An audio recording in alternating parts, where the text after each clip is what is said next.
boy stole a legendary grimoire. His name was Aster. He was nothing more than an obedient dog of the Declan family, the most powerful noble house on the continent. He spent his entire life serving them, until the day the nobles made his friends disappear. That was when he stole a forbidden grimoire. But before he could escape, the head of the family appeared. This man was the most powerful mage. Right in front of him, Aster destroyed the grimoire. The noble showed no mercy. He left Aster to burn alive in the flames, but when Aster opened his eyes, he had returned years into the past, and because of the grimoire, a mark of fire appeared on his body, a forbidden power that will turn Aster into a monster of magic, and this time, the Declan family will be destroyed. Remembering a day, a winged creature soared through the sky with total freedom. Flying in circles, the winged serpent roared with all its might in the air. Hit squarely, the monster plummets from the sky at high speed. It crashes violently into the ground, kicking up dust everywhere. Fallen and wounded, he watched it all happen right before his eyes. Looking at the sky, he was just a member of the great magic house of Declan. That's why he decided to retire from his old life. Back in the present, the sky was now dark and filled with heavy clouds. Then, a mysterious crow appears on the scene, watching everything from above. As feathers fall, the crow announces that only one opponent remains standing. Under that sky, the protagonist finally faces his last adversary on the hill. With a smile, the enemy says he was hiding his true abilities. Holding the book, he hears his rival ask if it's a magic tome, but he retorts that from now on, he'll be the one asking the questions. Activating his magic, his rival says that power doesn't belong to a mercenary. Confirming the suspicion, the man clenches his fists and agrees with his statement. He then asks if the young man thought they came all this way just for one thing. When asked how to use the book, he replies that he simply doesn't know. The rival then realizes he doesn't even know how to use the tome he was guarding. Seeing how valuable the item is, he orders his adversary to hand over the book. With a smile, the enemy offers a deal to spare his life. But the young man questions what power a mere manager would have to keep that promise. Then he asks the man if he has any last words for him. Suddenly, footsteps approach, and the protagonist turns to face the new threat. With sharp instincts, he braces himself for what's coming his way. In the distance, a powerful figure emerges, and the rival praises the young man's perception. Leaning on his cane, the newcomer says it's a pleasure to be there with them. He then introduces himself as Farron von Declan, the head of the local magic house. With a serious look, Farron announces he'll take the tome and they'll talk later. In a flashback, House Declan is shown as the strongest family in the East. Facing the young man, Farron's figure was imposing and quite threatening. Then, he breaks into a confident smile, as if he already knows the outcome of the battle. But the young man just watches him, saying this whole situation is a drag. Completely confused, Farron is left speechless by the boy's unexpected response. He then accuses him of being shameless for trying to steal his prize. Laughing at the accusation, Farron just lets out a short, mocking chuckle. Standing there, the two face each other from a distance, preparing for the imminent confrontation. Looking back, the young man feels the overwhelming power coming from the mighty leader. Stomping his foot, Farron says he'll get straight to the point. He then proposes that the young man return to House Declan. Farron then praises his talent, saying they should have noticed it much sooner. He continues, saying that even coming from a low background, the young man had great skill. Asking how high he could fly, Farron offers him the wings of House Declan. Asking him to join them, he calls him back to the family's side. Meanwhile, a winged creature flies freely among the clouds. Hearing he still has to return the tome, he simply agrees to the condition. Satisfied, Farron says they can begin, but the young man interrupts him with a condition. With a smile, he says that if Farron gives him the leader's position, he'll consider it. Pointing at the manager, he asks if Farron was really watching their fight. Suddenly, the manager is hit by a spell, screaming from the direct impact. He then sarcastically asks how many people have been defeated by that same attack. Unfazed, Farron just watches the scene with a very serious expression. Farron then says this is how things will be, warning that the young man could die. Next to the fallen body, he realizes the leader wasn't wrong in his warning. Planting his feet firmly on the ground, he prepares to continue the fight against Farron. With a confident smile, he charges forward, yelling that the leader is indeed not wrong. Their powers then clash with tremendous force, creating a huge impact. He shouts that you only know the outcome after you test your strength. Seeing his determination, Farron warns that he needs to put the young man in his place. He then prepares a new attack, concentrating magic in the palm of his hand. Launching an attack, Farron creates pillars of energy that rush toward the protagonist. Calmly, the leader just watches the scene, holding his cane with ease. Caught by surprise, the young man sees the magic circle form right in front of him. Trying to resist, he charges through the attack to close the distance, but Farron easily dodges, showing no openings in his defense. Counterattacking, Farron lands a blow and asks if he was lost in thought. He then says that some things are obvious, even without a need to test strengths. Preparing another spell, a huge magic symbol appears in front of his hand. Farron warns that the distance between them is one of those obvious things. Then, a powerful attack hits the young man, causing a massive explosion. After the smoke clears, he asks if the boy is ready to talk. Looking at the destruction, Farron waits patiently for an answer from his young opponent. Then he says he wouldn't believe him, even if he bowed and came back. But the young man clasps his hands, beginning to focus his energy to continue. With a smile, he shouts that Farron is absolutely right not to believe him. Unleashing a powerful attack, he yells that he's tired of being treated like a dog. His power then strikes the ground with devastating force right in front of him. Furious, he shouts that he doesn't want to go back to being a guard dog. Tapping his cane on the ground, Farron finds the whole scene simply pathetic. Farron then launches a devastating counterattack with a blast of pure energy. From a distance, he is seen at the center of a huge red magic circle. Warning that he's about to show him, he demonstrates what truly overwhelming power is. Surrounded by the energy, he looks up and calls him a bastard. In a flashback, a violent storm with lightning fell from the sky that night. That day, he remembers looking up at the sky, feeling very tired. That's when he saw the winged serpent flying freely among the clouds. That was the reason he had looked at the sky that day. Back in the present, he's on the ground, and Farron praises him for holding on. Farron then asks if he felt the vast difference in power between them. Acknowledging his strength, Farron asks if they can now finish their conversation. Covered in wounds, he asks if Farron wants him to go back to being a mercenary. But Farron replies that he wasn't asking him to go back to being a mercenary. He then reveals that he wants him as the new head of the powerful Bongshan family. As the strongest clan, they wanted him to swear loyalty as a vassal family. Holding the book, he understands that this was Farron's goal from the very beginning. Farron then says he underestimates his own value, wanting both him and the tome. Sitting on the ground, the young man watches Farron, who stands waiting for his final decision. He then hands over the book, and Farron praises him for making the right choice. Extending his hand, Farron says with a smile that this resolves all his crimes. He says that now only glory remains, but the young man activates something in the book. Seeing what's happening, Farron asks what he thinks he's doing. With a smile, he says he'd hand over the book if Farron doesn't mind ashes. Annoyed, Farron threatens him, but the young man tells him to shut up and listen. Explaining his reasons, he says he only kept the item for the money. He then asks if Farron heard about the mercenary devoured by the young master of Declan. He then reveals that the magic was forbidden, and that it devoured his comrades. Asked about revenge, he denies it,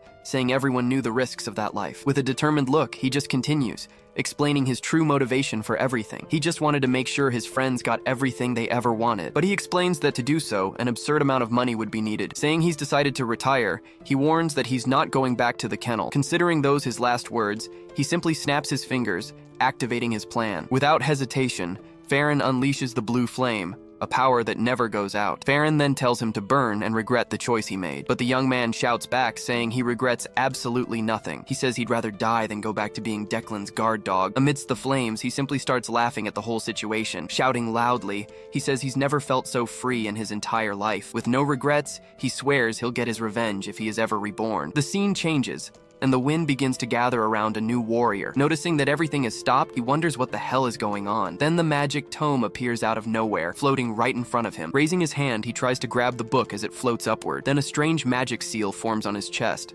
leaving him very confused. Understanding nothing, he screams out loud, asking what is happening. Holding a bowl, he's confused when a coin suddenly drops into it. On the floor of a hallway, he remembers that just moments before, he was burning to death. With a nervous expression, he realizes something here feels very strange. Looking out at the city, he feels the place is familiar, as if he's returned. Seeing his own hands on the ground, he notices they look much younger. Then a memory surfaces, and he finally understands where he is. Kneeling on the street, he was in the gray zone, where he begged for change before all this started. In disbelief, he touches his chest and wonders if he really went back in time. Now, a clean blue sky shone with a very bright sun high above. The old city's buildings looked exactly as he remembered them. Near a lake, he kneels on the grass, trying to understand what happened. Seeing his reflection in the water, he confirms it was him, but with a youthful appearance. But touching his chest, he realizes the mark of the seal was still there. Sitting on the grass, he understands the magic tome definitely did something. He then reflects on how important the book must have been for Farron to come in person. Deciding to accept the situation, he thinks that in the end, this was a good thing. Sitting by the riverbank,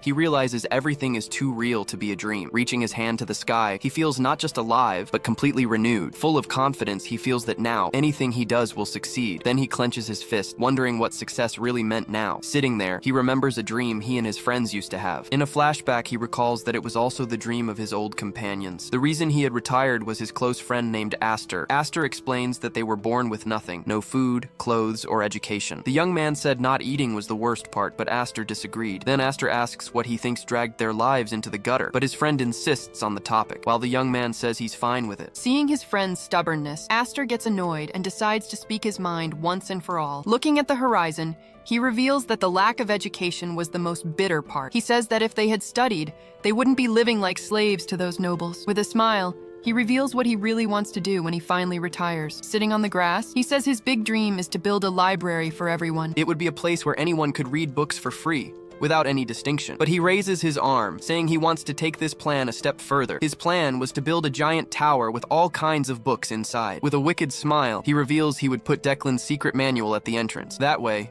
even the poorest could get a copy of the family's techniques. The book would have their crest on the cover and the most valuable secrets inside. But he understands that the problem now is how to get his hands on the manual. Putting it off for later, he says that's a problem for his future self. Suddenly, he's hit by a strong punch that catches him by surprise. Lying on the ground, a boy kicks him and yells that he's finally found him. Continuing the assault, the boy asks if he was hiding and looking to die. Even while being beaten, he tries to figure out who this guy is and if it's an ambush. With a swift move, he grabs his rival's foot, remembering he's a veteran. Seeing his rival's surprise, he states that he was hit a total of 7 times. Still on the ground, he warns that he'll return the favor with 70 strikes. With a pained expression, the attacker just stares at the young man without any reaction. With a quick move, he lands a direct punch on the attacker's chin. Looking at his hand, he realizes something feels very strange. Angered by the blow, the rival retaliates with a strong punch to his face. He then continues the attack with a violent kick, knocking the young man to the ground. Lying on the grass, he curls up from the impact of the sequence of blows. Using his feet, he kicks a nearby stone, hitting the attacker. Struck squarely, the rival loses his balance and falls backward into the river. Seeing his chance, he gets up to finally escape from that place. Getting out of the water, the attacker spits and glares angrily at the young man. He then starts to run while his rival yells at him not to flee. Looking back, he warns that he'll remember the attacker's face. Even as he backs away, he makes it clear this is a tactical retreat, not a surrender. Looking up at the sky between the buildings, he reflects on his new and difficult situation. Sitting alone in an alley, he realizes his current problem is quite serious. Seeing his sprained wrist, he notes that his body is much weaker now, so he decides that before thinking about the tower, he first needs to strengthen his body. Suddenly, a voice comes out of nowhere asking if he was hungry. A mysterious boy then appears in front of him, standing right in the middle of the alley. When the boy asks if he knows him, the young man simply says no. With a sideways glance, he had already expected the boy wouldn't know him. Sizing up the expensive clothes, he concludes this is a fallen young noble. The boy introduces himself as Damien and says his mother's name is Bianca. Annoyed by this information, he asks if the boy is out of his mind, but the boy just stares at him and says he doesn't actually have a mother. He then says he has no father and tells him they should go their separate ways. Despite the warning, the boy remains still, arms crossed, without moving. Asking if he's not going to leave, the young man hears him say he'll go with him. Angrily, he tells the boy to get out of there, but he's completely ignored. Then the boy asks if his injuries don't hurt after the fight. With a smile, the boy uses magic and says he'll heal all his wounds. Suddenly, the young man's hand is enveloped by a powerful healing spell. The boy reveals with a smile that it was just a simple magic touch. Startled by the power, he realizes this is much more than a touch. He recognizes the secret technique of the Blandor family, the light of healing. His instincts then warn him that something dangerous and dirty has entangled him. Seeing the magic, he wonders why a Blandor child would be here. The boy then stares at him, tilting his head in a very strange way. With a smile, the boy asks if the young man had just called him. Startled, he finally remembers who this boy with the strange eyes was. He was a member of the Blandor lineage, known for having different colored eyes. Known as the Monster of Blandor, he was the Undying Butcher. The monster's name was none other than Damien von Blandor, a truly dangerous being. But instead of attacking, the boy crouches down and starts watching ants. Looking at the boy, the young man is confused by his behavior at that moment. In a flashback, he remembers when he went to the Blandor house on Declan's orders. Back then, his companions complained, saying Declan should solve her own problems. Running through the forest, one of them mentions a monster that has killed dozens of people. Surprised, the other asks if it was an ogre-type monster or something similar. But upon arriving at the scene, he's completely paralyzed by the sight before him. Facing the burning hall, he and his friends realize it wasn't an ogre. Inside, a person was mercilessly tearing another apart with their bare hands. Using healing magic on himself, he fought and laughed like a madman. That was the famous monster of Blandor, the butcher who never died. His name was Damien von Blandor, the direct heir of that powerful, noble family. Back in the present, the boy just watches ants on the ground with great curiosity. Confused, The young man just stares at the bizarre scene, finding it all very strange. He then wonders why the Blandor heir would be in such a simple place. Suddenly, the boy stands up and says the only important thing is food. With a smile, Damien invites him to eat, saying it will make him healthy. Agreeing with the boy, he gets up and asks if he has any money. Just then, Damien shows a basket full of coins, leaving the young man speechless. Placing a hand on his shoulder, the young man suddenly calls him by name. With a smile, he gives a thumbs up and says that from now on, they are friends. He then hugs Damien and says friends should share what they have. Excited, he invites Damien to eat, and the boy replies by calling him friend. At sunset, he says that when asked what he has, he'll answer that he has a friend. At night, the city slept under a starry sky with a bright moon. After eating, he burps with a full belly, completely satisfied with the meal. Sitting on the bed, he feels refreshed after a nice hot bath. Up there, he sees Damien and asks him what he's doing. The boy replies that he's always slept on the street and didn't know about the house. He then sits on the bed and remembers something he needed to confirm. Kneeling on the bed, Damien reveals he doesn't have a father around either, but he denies it, and Damien insists he doesn't, starting a pointless argument. Annoyed, he asks Damien if he doesn't have a mother around either. Damien then says she's not there, and if she's not there, she doesn't exist. Trying to understand the situation, he asks how long the boy has been alone. Lying in bed, he wonders if Damien is being chased by someone, but the boy replies that he naps a lot, leaving him completely confused by the answer. With a smile, Damien says he takes naps twice a day. Every day. Lying in bed, he calculates that the boy has been on the run for 3 or 4 days. Looking at the pillow beside him, he observes the empty bed in the room. He then stares at the room, thinking about how to seize this new opportunity in his life. In despair, he throws himself onto the bed, realizing that a madman is different from the very beginning. Hugging the pillow, he decides he can act as a babysitter and build a connection. With the boy asleep, he thinks this will help him face the Declan family. He then remembers that he first needs to take care of something much more important. Sitting on the bed, he tells Damien not to bother him as he's going to lie down, but Damien shows up and asks if he's practicing his breathing, lying on top of him. Lying in bed, he remembers that in his past life, the limits were clear. That's why he infiltrated various places to steal spells, nearly dying in the process. In doing so, he learned random night techniques, spiritual magic, and even alchemy. But before he died, he encountered the overwhelming power of Farron von Declan. It was then that he witnessed a power that was a true natural catastrophe. Opening his eyes, he swears that this time, he'll do everything differently. The spell he will learn is the celestial origin technique of the Declan family. With a smile, he remembers memorizing the technique for research in his past life. He then begins to practice the powerful breathing technique he learned before. Feeling an intense heat, he screams from the pain of lava in his body. Trying to concentrate,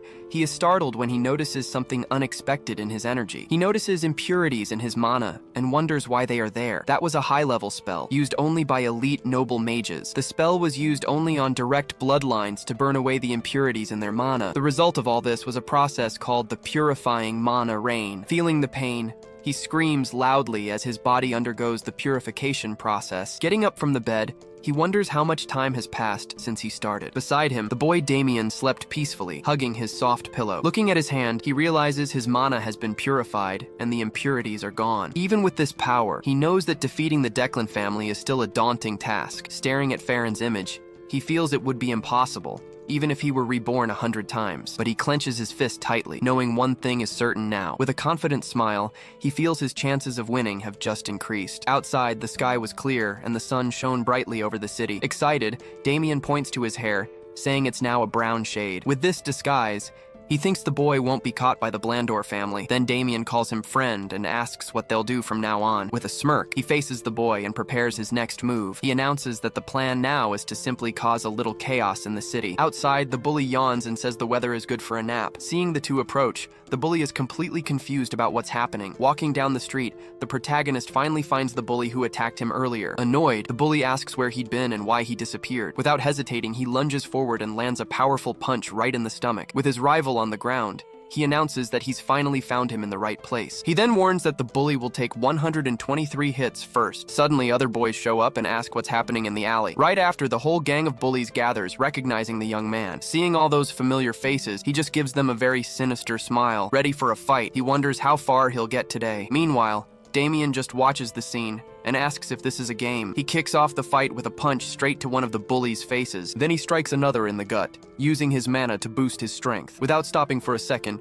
he takes down another enemy with an overhead blow. Damien just watches from a distance as his new friend fights them all. To keep up the assault, he channels his mana and clenches his fist tightly. Watching the fight, Damien gets super excited and yells that this is just incredible. He uses the fight to show Damien what truly incredible looks like. Completely impressed, the boy repeats once more that the scene is incredible. After the fight, Damien approaches one of the bullies lying on the ground. Crouching beside him, Damien heals him, saying it won't hurt at all. Now healed, the boy says thanks, but is grabbed by the protagonist from behind. With a sinister grin, he asks the bully how many times he was hit. After it's all over, he gets into the water to rest a bit and catch his breath. He attacks the leader from behind, landing a direct hit to his head. He asks how many times he was hit, and the boy says he's already lost count. Excited, Damien asks if it's his turn to join the fun too. Terrified, the bully screams for them to stop, begging for his life. At this, the bully begs them to stop, saying he only knows how to count up to double digits. That night, the full moon shone brightly in the sky, illuminating the entire city. Lined up, the bullies thank him for everything that happened that day. With a smile, he says he's proud of the energy well spent on each of them. He then becomes thoughtful, looking to the side with a serious and focused expression. With a smile, the group's leader asks if they can finally leave, but the bully stammers that this is his and his group's home. Unfazed, he says, "That's tough," and the group decides to leave. Watching everyone leave, he just observes the scene with a serious expression. With a smirk, he thinks to himself that life is indeed very hard. Looking down from above, he waves to the street as a mysterious figure approaches. Suddenly, a hooded figure rushes forward at high speed, shattering the ground. Sensing the presence, he notes that the movement is fast and stealthy. He realizes the enemy is probably someone pursuing them. He then wonders how he was found, since he was being very careful. Even with his purified mana, he knows the situation is not good at all. Standing under the moon, he remembers always facing situations like this without power. He then gathers all his mana, compressing the power into a single point. Concentrating the energy in his hand, he feels that this amount is more than enough. With a determined look, he prepares to face the enemy. Seeing that this is his only chance, he leaps toward the pursuer. But before he can attack, he's interrupted by a noise from below. Looking back, he sees a figure falling from the sky and is completely stunned. The man lands right in front of him, desperately shouting for young Master Damien. In shock, Damien recognizes the man and shouts the name of Alfredo, his butler. Alfredo then hugs him, saying he couldn't sleep right from worrying so much about him. The butler grabs Damien and says he won't let him go until they're back home. Watching the scene, he understands that the boy really did run away from his family. Embarrassed, the butler says he's making a scene in front of the guests. Holding Damien, he introduces himself as Alfredo, the butler of the Blandu family. With a smile, Alfredo invites him to go with them, since Damien likes him. Surprised, he wonders if he should really go to the Blandor family's house. Without understanding their intentions, he knows the family's rule is to reject the unclean. With a smile, he decides it doesn't matter, since he wanted to forge a connection. He thinks their territory is convenient and that he can visit Xenian Academy. Thanking them for their help, he agrees to go with them and waits for the carriage. Grabbing his clothes, he feels he's strayed a bit from his original plan. Dressed, he gets ready and wonders if the Blandor family's food is any good. That night, the full moon shone brightly in the sky over the sleeping city. Arriving at the mansion, the carriage stops and the coachman announces they've reached their destination. Stepping out of the carriage, he sets foot on the grounds of their huge and luxurious mansion. Looking around, he wonders if this is his first time here officially. Facing the mansion, he sees the guards lined up, waiting for their arrival. Saying that it's late, Alfredo asks a maid named Lancy to take care of the guests. The maid then asks Damien to follow her, but he just stares at her with a smile. Suddenly, the maid starts screaming that she made a terrible mistake. That night, the mansion was silent under the bright light of the full moon. Walking through the corridors, Alfredo prepares to meet the head of the Blandor family. Stopping in front of the door, he knocks twice and waits for permission. Opening the door, he enters and announces his return after bringing Damien back. He reports that the boy was in the city's 7th black and white zone. Inside, Damien watches the woman sitting at her desk in the enormous and luxurious office. Suddenly, a teacup explodes with the woman's rage upon hearing the news. Surprised, she asks if he was really in the 7th black and white zone. Worried, she asks if Damien is okay and threatens whoever hurt him. Calmly, Alfredo asks her to calm down and listen to what he has to say. Seated, she listens to the butler attentively, waiting for more details about the situation. After listening, she stands up and says it's a huge relief. Agreeing, the butler says it's a relief for everyone, including the person involved. He then reflects that no one would be able to stop the fury of the Blood Witch. With a smile, the woman says he worked hard and thanks him for his effort, but Alfredo bows and says it was his duty to do so. Then he reveals there's something unusual about the situation that needs to be noted. He's referring to the new friend that young Damien made during his escape. Alfredo explains that the boy noticed his presence and was preparing to counterattack. He remembers the energy he saw in the boy's hand when he found him. It was a mana bullet, a technique that required very precise control. Interested, the woman says that's impressive talent for a child from that zone. That is why, he says, he would like to ask the matron for a small favor. With a serious look, he faces the woman and prepares to make his request. The scene changes. He's now in front of the mansion, listening to the butler's proposal. With open arms, Alfredo asks him to become the successor. Looking at the butler, he is completely shocked by the unexpected proposal. Confident, Alfredo believes there's no way the boy will refuse such a great opportunity. But with a single word, he simply denies the proposal, leaving the butler shocked. Not understanding the response, the butler stares at him and calls him boy again. With a calm posture, he asks the butler if he heard his refusal correctly. Confused, Damien asks what Asta means by the word friend. Hugging the boy, Asta thanks him but says he prefers things as they are. Watching the scene, Alfredo finally seems to understand the situation between the two young men. He reflects that Asta, born with nothing, has grown arrogant because of his talent. Then Alfredo tells the boy that the world is much vaster. Asta agrees, replying that he knows the world is indeed not small. He continues, saying that Asta must feel capable of conquering anything, but the boy denies it, stating that he doesn't actually feel that way. That unexpected response leaves the butler Alfredo visibly irritated by his audacity. He then compares Asta to a goblin in a canyon, oblivious to the dangers. Asta corrects him, saying he actually considers himself more like a wyvern. This answer creates huge tension between them, shattering the calm of the place. Furious, Alfredo stomps his foot hard, shouting that the boy knows nothing. He warns that he will personally show Asta the extent of his mistake. Shouting, he promises to teach him how vast and terrible the world truly is. The next day, Asta is taken to the imposing headquarters of House Blandor. Entering the main hall, Alfredo introduces the place to the young boy. Nearby, other apprentices watch their arrival with great curiosity. Lined up, the young talents of the house greet the head butler with great respect. Alfredo then asks what Asta thinks, saying they are official talents. Analyzing the group, Asta realizes that House Blandor is no joke. He notices that, despite their youth, everyone there is incredibly well trained. But soon after, a subtle smile appears on the boy's face. To him, he just had to look in their eyes to see they were just goblins. Excited, Alfredo asks if he will finally accept his proposal now, but Asta turns away, saying he hates the light, leaving Alfredo shocked. At that moment, a hand rises, catching the head butler's attention. Winster, one of the apprentices, speaks up with a very confident smile. He says that Asta only refused because he hasn't felt their power, so he offers to give Asta a bit of that necessary experience. Winster then clarifies that it's not a duel,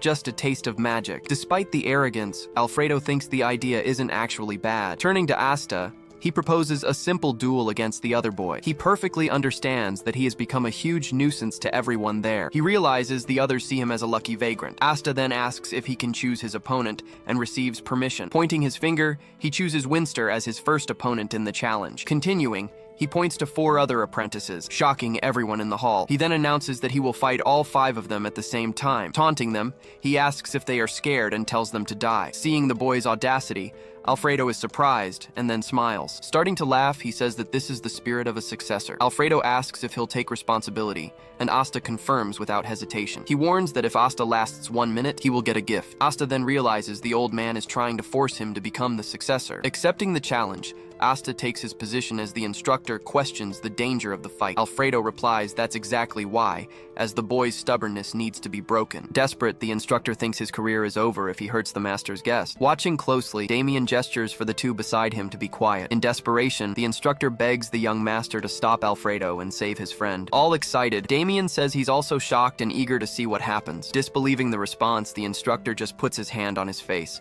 completely disappointed. Lancey then warns that if he gets involved, Lady Gamo will scold him. Seeing the hesitation, Alfredo orders the instructor to start the fight, and he nervously agrees. Sighing, he thinks that orders are orders, and that he did his best. Lancey just watches the scene unfold with a very serious expression on her face. Going to the center, the instructor says he'll be right back and asks them not to interfere. With a smile, Damien confirms he got the message and will stay quiet. Already in the middle of the arena, the instructor begins to explain that the duel will be turn-based, but Asta interrupts him, saying the fight should be a free-for-all. Announcing the rules, the instructor says the fight will go until surrender. Prepared for the duel, both sides face each other with confidence in their eyes. Thinking silently, Winster vows to crush that vagrant punk. Giving the signal, the instructor shouts for the combat to finally begin. Advancing quickly, Asta lands a clean hit right on Winster's chest. Completely in shock, Winster falls backward, unable to even react. Unable to believe what he's seeing, another apprentice reacts with total shock and despair. Shortly after, all 5 opponents were already on the ground, defeated. Taking a step forward, Asta walks toward the frightened instructor. He then says he'll teach the lesson,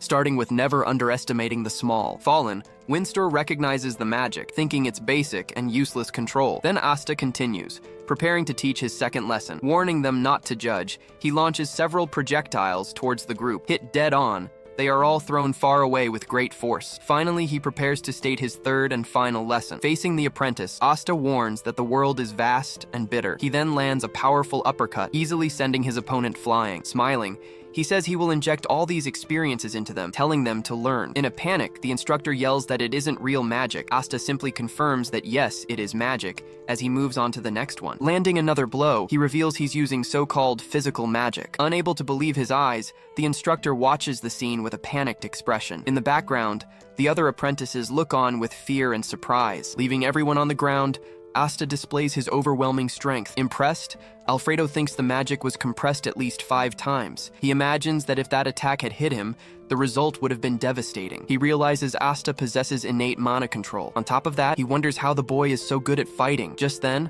a firm voice calls out to Alfredo, completely interrupting the moment. Turning quickly, he sees who just arrived in the middle of the hall. Arriving on the scene, Mrs. Gamo appears, accompanied by the maid, Lancy. Seeing her arrival, the instructor realizes the situation has become very serious. Relieved, he thinks that Miss Lancy has arrived to save them. She then asks Alfredo what exactly happened there. With a stern look, she questions the butler about the so-called simple test. Pointing to the chaos, she asks if he really calls that a test. As he's called, Damien turns, surprised to see a magic circle forming. Giving an order, she tells Alfredo to gather the apprentices and get them out of there. Nodding, Alfredo accepts the order without any questions. Then she tells Damien to go back to his room for now. Asking the same of Asta, she tells him to return to his room as well. Calling the instructor over, she glares at him as he tries to explain himself. Without hesitation, she informs him that he's fired, leaving the man in shock. As night falls, the mansion is finally quiet after the commotion. She tells Alfredo he went too far, and he accepts any punishment. Picking up a teacup, she continues her serious conversation with the butler. Asking about the fight, she wants to know if Damien helped the boy. Alfredo says no, but hesitates before continuing his explanation. He finally says the boy was incredibly good at beating people up. Apologizing,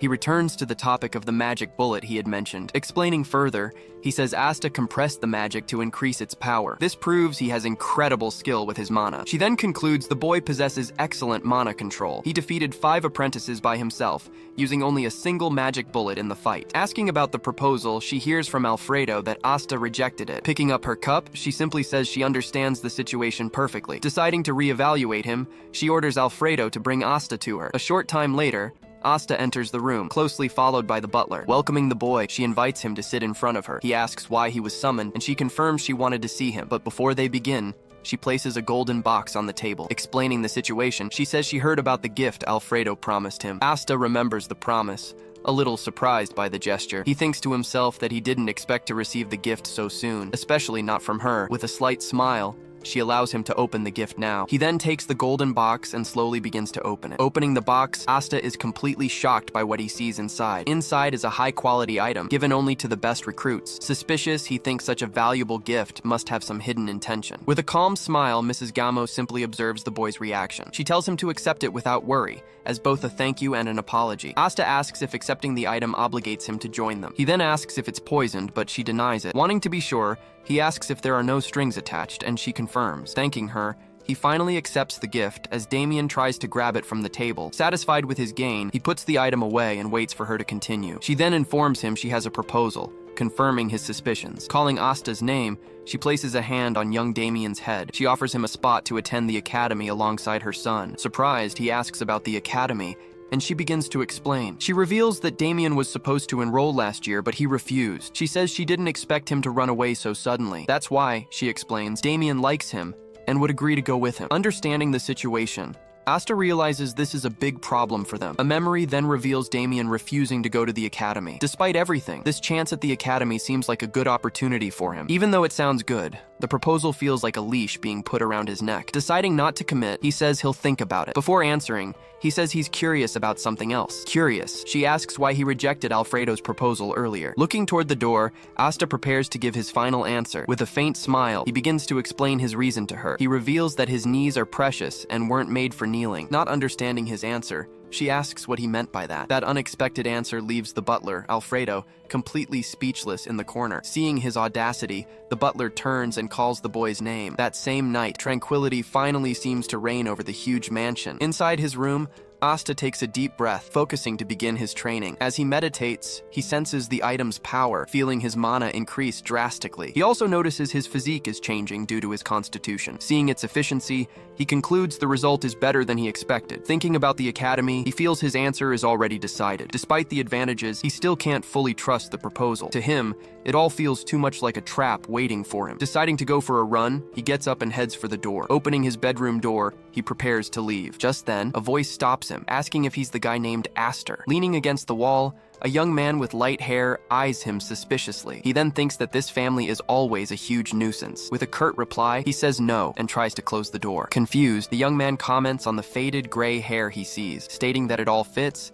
he says Asta's gaze is really annoying. Touching his hair, Asta explains that the color can change depending on the light. Then he strikes a cute pose, asking how anyone could find his eyes annoying. Seeing this, the other guy is left completely speechless and confused. He apologizes for the mistake, saying that his eyes actually seem kind. At that moment, Alfredo comes running to clear up the misunderstanding from the previous night. Desperately, he yells that being a butler doesn't require wearing out your knees this much. Asta just keeps an innocent smile on his face, listening to the explanation. Realizing it was all an act, the other young man is shocked to have been deceived. Furious, he shouts that he was right about his dead goblin eyes. Accepting he's been caught, Asta listens as the young man accuses him of lying shamelessly. But the boy is stopped by Alfredo, who steps in front of him. With a serious look, the butler faces the young man, telling him to calm down. He says he'll fix his attitude, but Asta doesn't really care. Worried, Alfredo asks if something is wrong, but he replies that it's nothing. Thinking the timing was perfect, he says they'll see each other later. Turning his back, the young rival walks away down the hallway of the huge mansion. Calling for the head butler,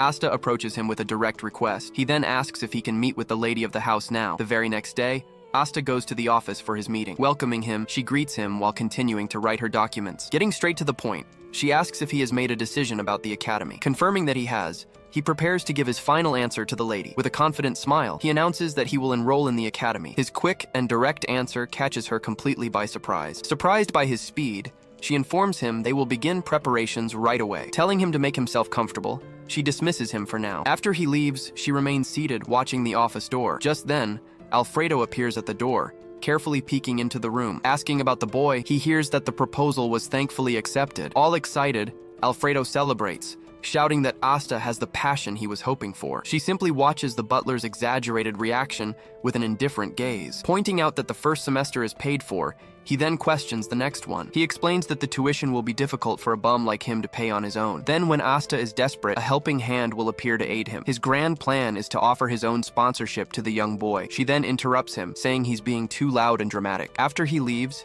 she remains seated in silence, just observing the room. His happiness comes from having his offers rejected many times before. Even so, the academy proposal still seems like a very flawed plan. The question remains why Alfredo is so confident about this whole situation. The reason is that he was tricked in the same way by the previous head butler. Watching him leave, she realizes the butler is actually a pitiful soul. Outside, Asta walks down the stairs, strolling peacefully through the garden. Looking up at the sky, he stops for a moment and whistles a tune. Looking at the mage's hall, he remembers his rival was there earlier. Entering the place, he walks through a narrow and somewhat dark hallway. Then a hooded figure asks what brings him there, but Asta doesn't know the person's name. Not knowing the name, he tries to describe the person he's looking for. Saying he was expecting him, the hooded man asks him to follow. Following him down the hall, he watches the man guiding him with a candle. Pointing to a door, he tells Asta to enter that room, but he also warns him to watch his head when opening the door. Not understanding the warning, he opens the door very slowly. Suddenly, a flurry of papers flies towards him, hitting his face. Coughing a little, he hears a voice ask if he is Aster. Approaching him, the man says it's a pleasure to finally meet him. Introducing himself as Wenji, he asks if Asta came to see his younger brother. Shocked, Asta realizes that Punk was his younger brother. In a memory, Asta watches the night from a balcony, deep in thought. He recalls what it felt like to infiltrate magic academies. The mages who studied there all shared one very distinct trait. This trait was typical of the so-called pen holders, who were always overworked. First, their hair would get all messy from how much they pulled on it. Thinking about it, he divided the whole situation into a few different stages. In the first stage, they'd wear hoods to hide their massive hair loss. By stage 2, they would just give up and reveal the whole situation. Then, in stage 3, they would completely shave their heads as a disguise. In the final stage, they'd try to create a spell to make their hair grow back. Back in the present, Wenji starts by saying he wants to apologize first. Asta feels a bit awkward, unsure how to react to the situation. He then realizes that Wenji is incredible and also seems quite young, so Asta asks if he works at an academy, and Wenji confirms he's the vice director. Taking a sip of his drink, Asta concludes he must have the skills to match. Wenji faces him with a very subtle smile on his calm face. He then comments that young Master Asta is quite unusual and different. Letting out an awkward laugh, Asta just listens to the vice director's praise. He then takes a sip of tea, continuing his conversation with the young man. Congratulating Asta, he mentions the offered enrollment at Xenian Academy. Wenji says it's a great opportunity, and that he graduated from there as well. Apologizing, he says he's just happy and suggests they get to the point. Asta then says that before that, he'd like to confirm just one thing. Wenji asks if Asta would risk his own life for a close friend. Hearing the question, Asta remains silent for a moment without answering. Explaining it's for the family's reputation, he holds a book in his hand. He then offers the book, saying he would give it to him if he accepted the risk. That book is revealed to be the family's secret, a treatise on healing. Changing scenes, Mrs. Gamo is tending to the flowers in her beautiful garden. Focused on her work, she continues to care for the flowers in the mansion's garden. With a pair of shears, she carefully cuts the flowers in her lovely garden. Letting out a sigh, she turns and calmly observes the area. Having settled Damien's departure for the academy, a weight is lifted from her mind. She thinks that Asta is a truly great friend to her son Damien. Even though Alfredo says he's an idiot, she knows they're all like that. With a smile, she remembers what she liked most about the young Asta. Even after learning about Damien, his attitude didn't change one bit, but that's precisely why he deserves to be by Damien's side. His personality makes him a free bird that belongs nowhere. There are many ways to keep a person close. She just has to choose one. For Damien's sake, she can't let a talent like him get away. Back in the room, Asta thinks about the offer of the family book. Unable to trust him, he wonders if this isn't some kind of trap. He notices that Wenji's eyes are transparent and very bright. Because of this, he simply can't read his true intentions. Analyzing the vice director, he thinks that his eyes reflect no emotion. To him, Wenji wears a mask so perfect that he doesn't even know himself. Wenji tells him not to rush, but Asta says he'll answer now. He then says he hates the feeling and wants to settle the matter quickly. Crossing his legs, Asta tells him to ask what he really wants. Making it clear, he says that if it's possible, he'll do it. If not, he won't. At this, Wenji warns that just by listening, his life will be in danger. With a defiant look, Asta tells him to just kill him, since you only live once. But in his thoughts, he recalls that for him, this would be his second life. Suddenly,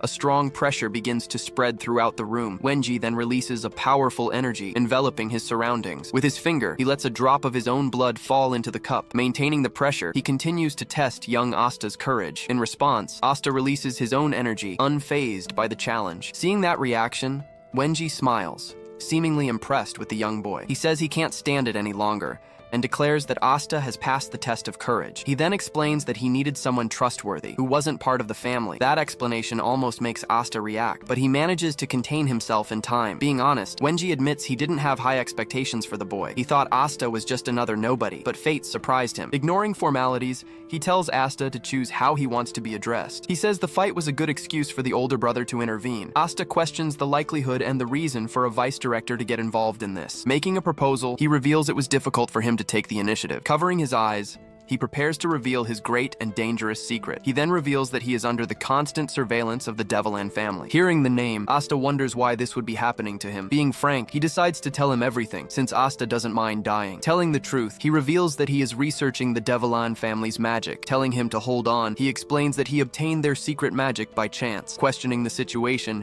he wonders how this guy is still alive. Then Wenji explains that if the research were only that, they would have already killed him. Admitting his intention, he says that at first he only wanted to destroy the magic. He then reveals that the magic is the root of the family's secret arts. With a smile, he says he can't stop, asking if Asta understands. Faced with such madness, Asta is left completely shocked and speechless. Wenji says he just couldn't control himself, asking for Asta's understanding. Processing all the information, Asta remains silent for a brief moment. As the conversation continues, the scene's focus shifts to the teacup. In a flashback, Wenji appears, conjuring a complex magic circle with a smile. Showing his power, an ancient mage unleashes a massive amount of energy. Inside the circle, the mage continues to channel power into the spell. Back in the present, Wenji calls out to Asta, who stares at him seriously. Sitting at the table, he asks Asta why he sought him out. Revealing a secret, Wenji admits he didn't report his research to the family. Asta then suggests that a secretary would be the most suspicious person of all. Sipping his tea, Wenji denies the theory, saying that's probably not it. He then explains that the moment he noticed the tracking, he figured out the formula. With a slight smile, Asta asks why he doesn't just join Declan. Wenji replies that there are personal reasons for not making that decision. Raising a hand, he says he has a secret job for Asta. He explains that the research is a joint effort, but his part isn't progressing. Promising a good reward, Wenji hands some papers to the boy. He then asks Asta to take the thesis to a professor at the academy. With his arms crossed, Asta just listens intently to the proposal without saying a word. Showing a slight smile, he prepares to make his counteroffer. Looking at Wenji, Asta says they're going to do things his way. With a confident look, he states that he wants the spell and the magic circle. Wenji calls him shameless, but Asta says it's take it or leave it. After a moment of thought, Wenji agrees to hand over the new circle when it's complete. However, he adds that he also has a condition to seal the deal. He explains that he'll need Asta's help until the research is finished. Agreeing to the term, Asta takes the paper and says he can't read. He then holds the document out towards Wenji as a taunt. Saying it was a joke, he calls Wenji stiff and humorless. After putting the thesis away,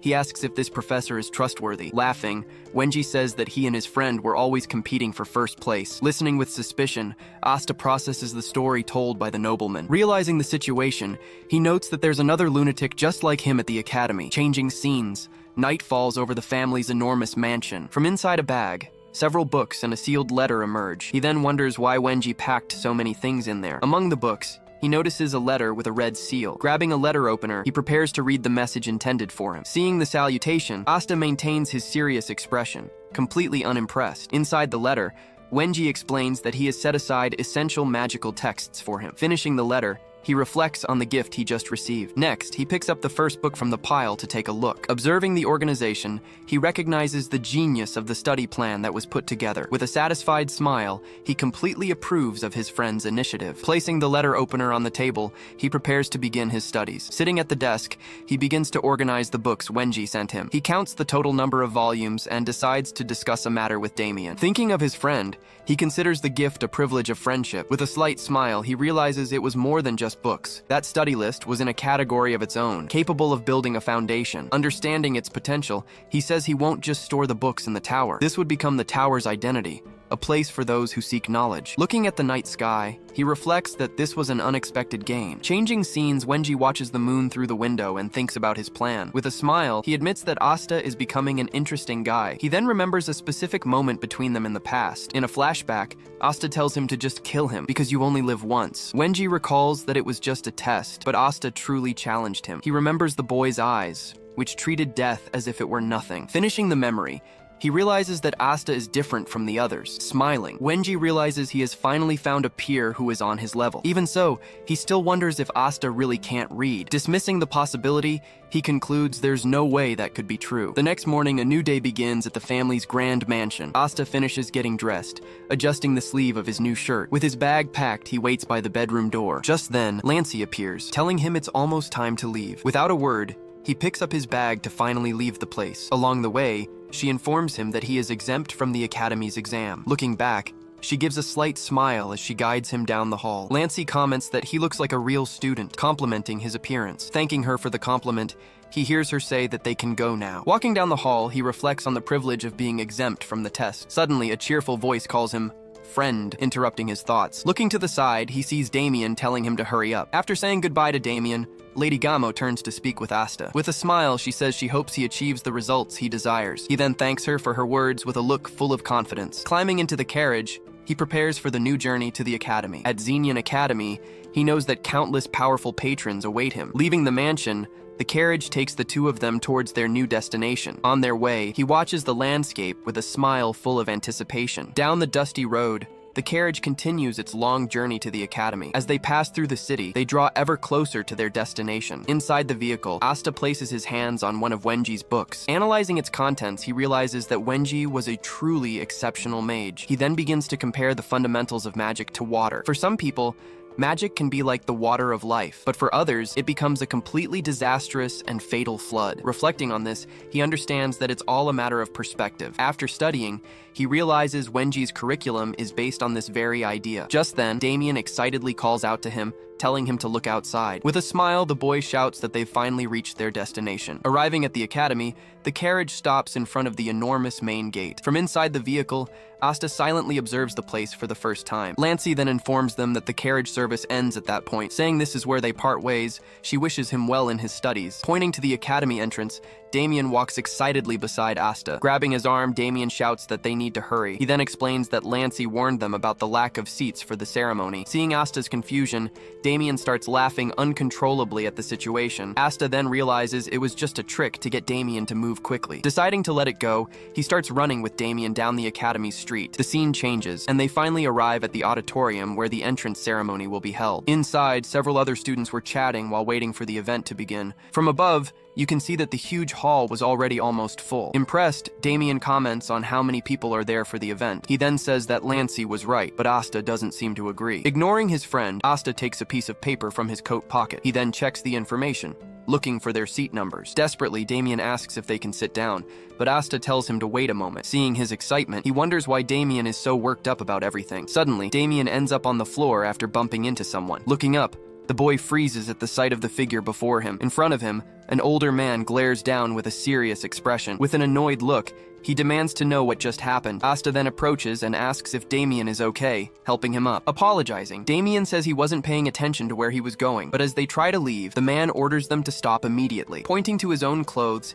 he asks what Damien got on him. At this, Asta turns to look at the man's reaction to the stain. Damien then drops to the floor, saying he'll clean the mess. Even so, the man remains furious at the boy's unexpected action. Losing his patience, he calls him an idiot and moves in to strike. After attacking, the man glares at the scene, his eyes filled with rage. But the attack is blocked by Asta's hand, which holds him firm. Gripping the man's fist, Asta warns him that it's better to stop right there. Annoyed, the man demands to know who the hell Asta is to interfere. With a smile, he replies that he's just Damien's friend. Letting out a laugh, the man acknowledges that he's a good friend. He then warns Asta that he'll regret making this choice. Adjusting his suit, Asta asks if he'd rather settle things with their fists. The commotion ends up drawing the attention of the other students present. Some of them try to understand what's happening and who is involved. Watching the scene, they start discussing who will win the fight. Suddenly, one of the students yells at the others for just standing around. He then says they should stop the fight before it gets worse. Pointing around, he asks how they can possibly fight with so many people in the way. The surrounding students realize the gray-haired boy is a mage. Raising their hands, they create a magical barrier around the three brawlers. With the barrier formed, they finally have space to fight without interruptions. The audience then starts placing their bets on who will win the fight. With his arms crossed,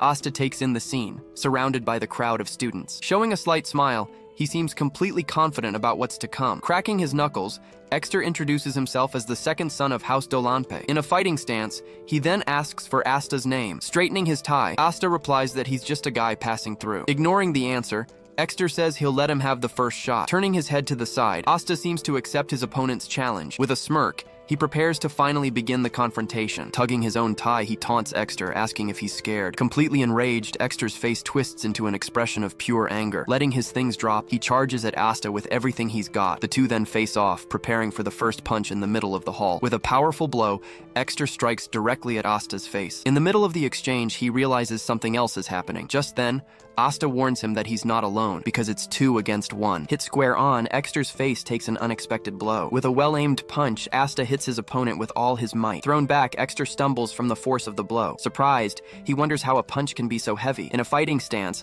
Asta faces his opponent with an intimidating posture. Then, Exter notices a circle forming and questions if it's magic. From a distance, Damien points his hand and casts a spell in his direction. With his hands together, Damien continues to cast the healing spell on the noble. Seeing this, Asta remarks on how a prestigious family truly shows its colors. Taking advantage of the distraction, he lands another clean hit on his opponent's chin. From the impact of the fight, the magical barrier around them begins to tremble. Trying to defend himself, Exter quickly blocks the punches coming his way. Landing another punch, Asta comments that he is indeed quite tough. Meanwhile, Damien continues to heal the opponent with a smile on his face. The combination of attacks and healing continues, with the noble taking a relentless beating. Staggering backward, Exter begins to show clear signs of extreme exhaustion. Facing his opponent, he wonders if what he's feeling is fear. Some students shout, asking what Exter is doing and telling him not to hold back. Continuing to shout, they call him the pride of the Dolanpe family. Shouting words of support, they urge him to end the fight quickly. Alone in the middle of the arena, Exter endures the pressure from the crowd's shouts. Gritting his teeth,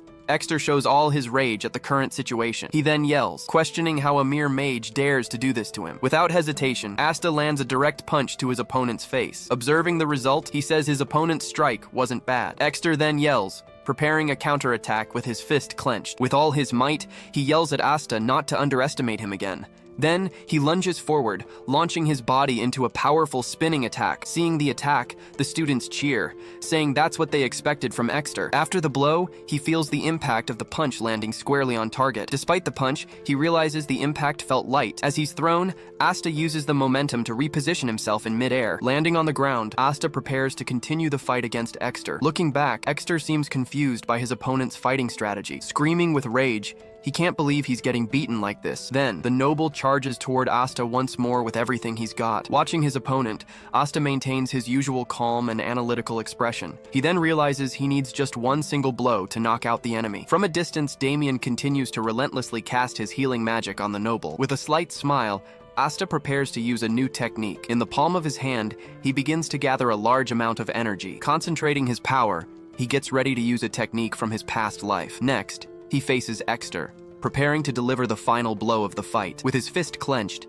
he lunges into the attack using his new technique. Revealing his fighting style, he moves in and strikes Exter with precision. Suddenly, the magical barrier around the fighters begins to unravel. Surprised, one of the mages who created the barrier wonders what that is. Struck by the blow, Exter is thrown far across the combat arena. From the impact of the fall, he ends up unconscious on the auditorium floor. Seeing the result, Asta hoists Exter's unconscious body onto his shoulders. The students in the audience watch the scene in shock, unable to believe what they've seen. Raising his arm, he celebrates his victory in front of everyone. Asta then turns and faces the crowd with a serious and confident gaze. The crowd goes wild, celebrating the new student's impressive victory. Looking back, he calls his friends to celebrate the outcome of the fight. With a smile, Damien celebrates, saying they finally won the fight. Asta then tells Damien to stop sucking his thumb from now on. From afar, other students watch the victory celebration in the middle of the auditorium. With a smirk, one of them comments on their fighting style. Another student agrees, saying their behavior is truly vulgar. Rushing through the crowd, the event organizers try to push past people. Furious, one of the instructors yells,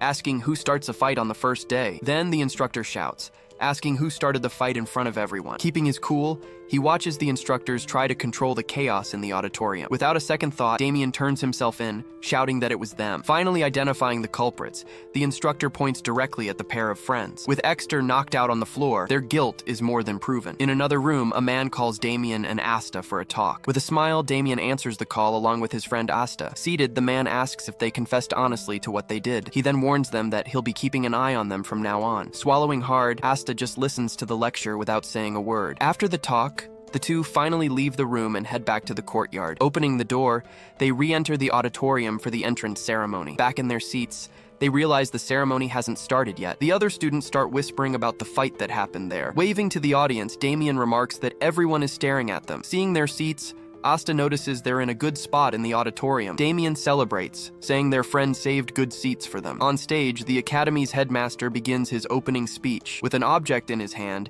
he speaks about the teachings of the first headmaster. The speech drags on, and Damien starts to get tired of standing. Seated, Asta watches Damien drooling in his sleep beside him during the speech. With a smirk, he's amused by the sight of his sleeping friend. Placing a hand on his chin, Asta wakes him up and tells him to stop drooling. At that moment, someone approaches and informs the headmaster that he needs to leave. One of the instructors whispers something in the headmaster's ear in the middle of the stage. Clearing his throat, the headmaster prepares to make an important announcement to everyone. He then apologizes, saying something urgent has come up and he has to leave. Ending his speech, he turns and quickly exits the stage. In his place, a woman with long hair takes the stage. With a shout, she gets the attention of all the students in the auditorium. The students seem surprised by the woman's sudden appearance on stage. Introducing herself as Jaira, she announces she'll be continuing the ceremony. She then calls the representative of the magic division to the stage. In the audience, the students are surprised to hear the Denai family name. The representative then goes on stage to take her freshman oath. Watching the girl on stage, Asta recognizes Dahlia of Denai immediately. He remembers that the Denai family is the second most renowned house of mages. He recalled that Dahlia was chosen as the future representative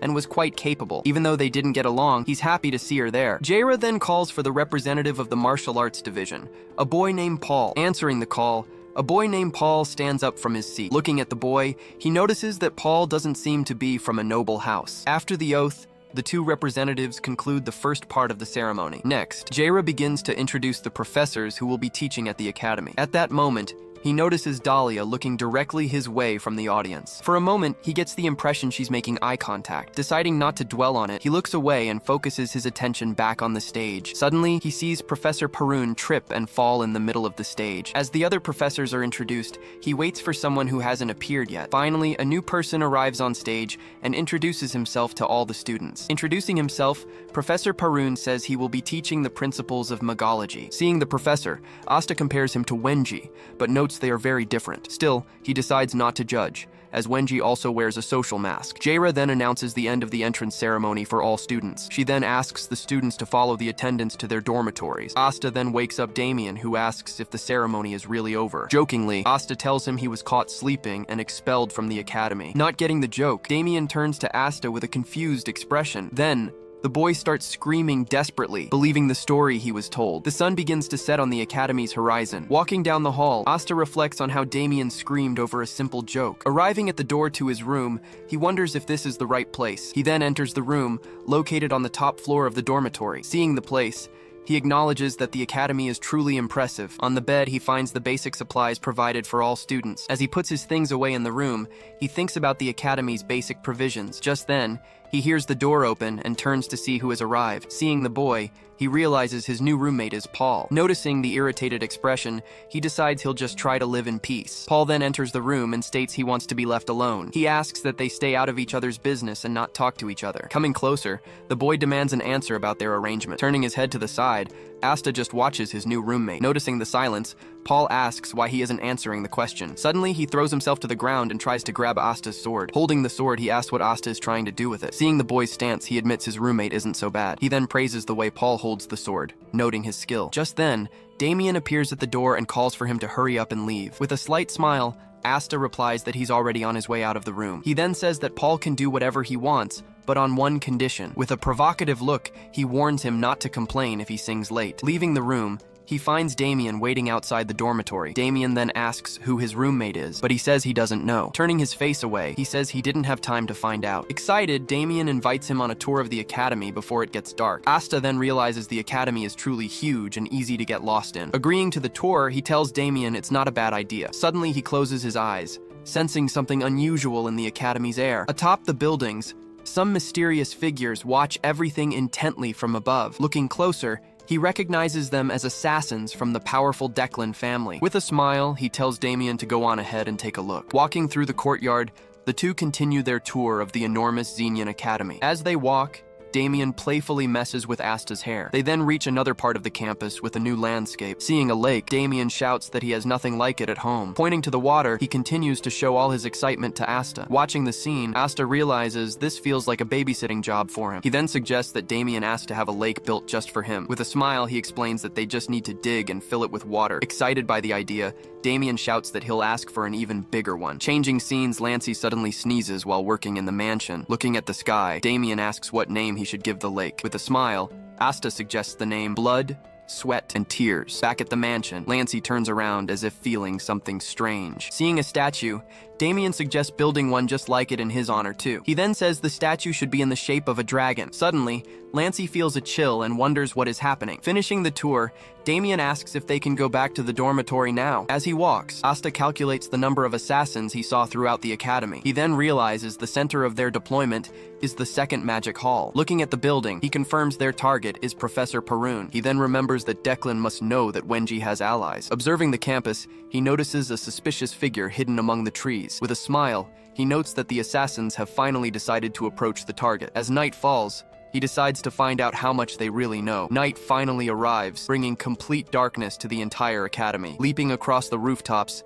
one of the assassins moves swiftly through the academy. Then, several other assassins follow the same path to their destination. Landing on the ground, one of them enters the building to meet his companions. Upon arriving, he finds another assassin already waiting for him inside. He then asks where the others are, and his companion says they went ahead. He explains that headquarters issued a new emergency order. The assassin then reveals that they have obtained some very important information. After hearing the plan, he understands the situation is quite serious. He then realizes their surveillance target must be Professor Parun. Surprised, the other assassin grows worried about the difficulty of the new mission. He questions if they will have to deal with the professors alone, without reinforcements. His companion then informs him that none of the stronger assassins will be coming to help. Despite the bad news, he says there is one more important piece of information. He reveals that the fire demon, Callahan, will be joining them on the mission. Shocked by the revelation, the other assassin is speechless for a moment. Thinking about the reinforcement, the assassin remembers Vice Leader Callahan, the Red Jewel. Knowing he is ruthless,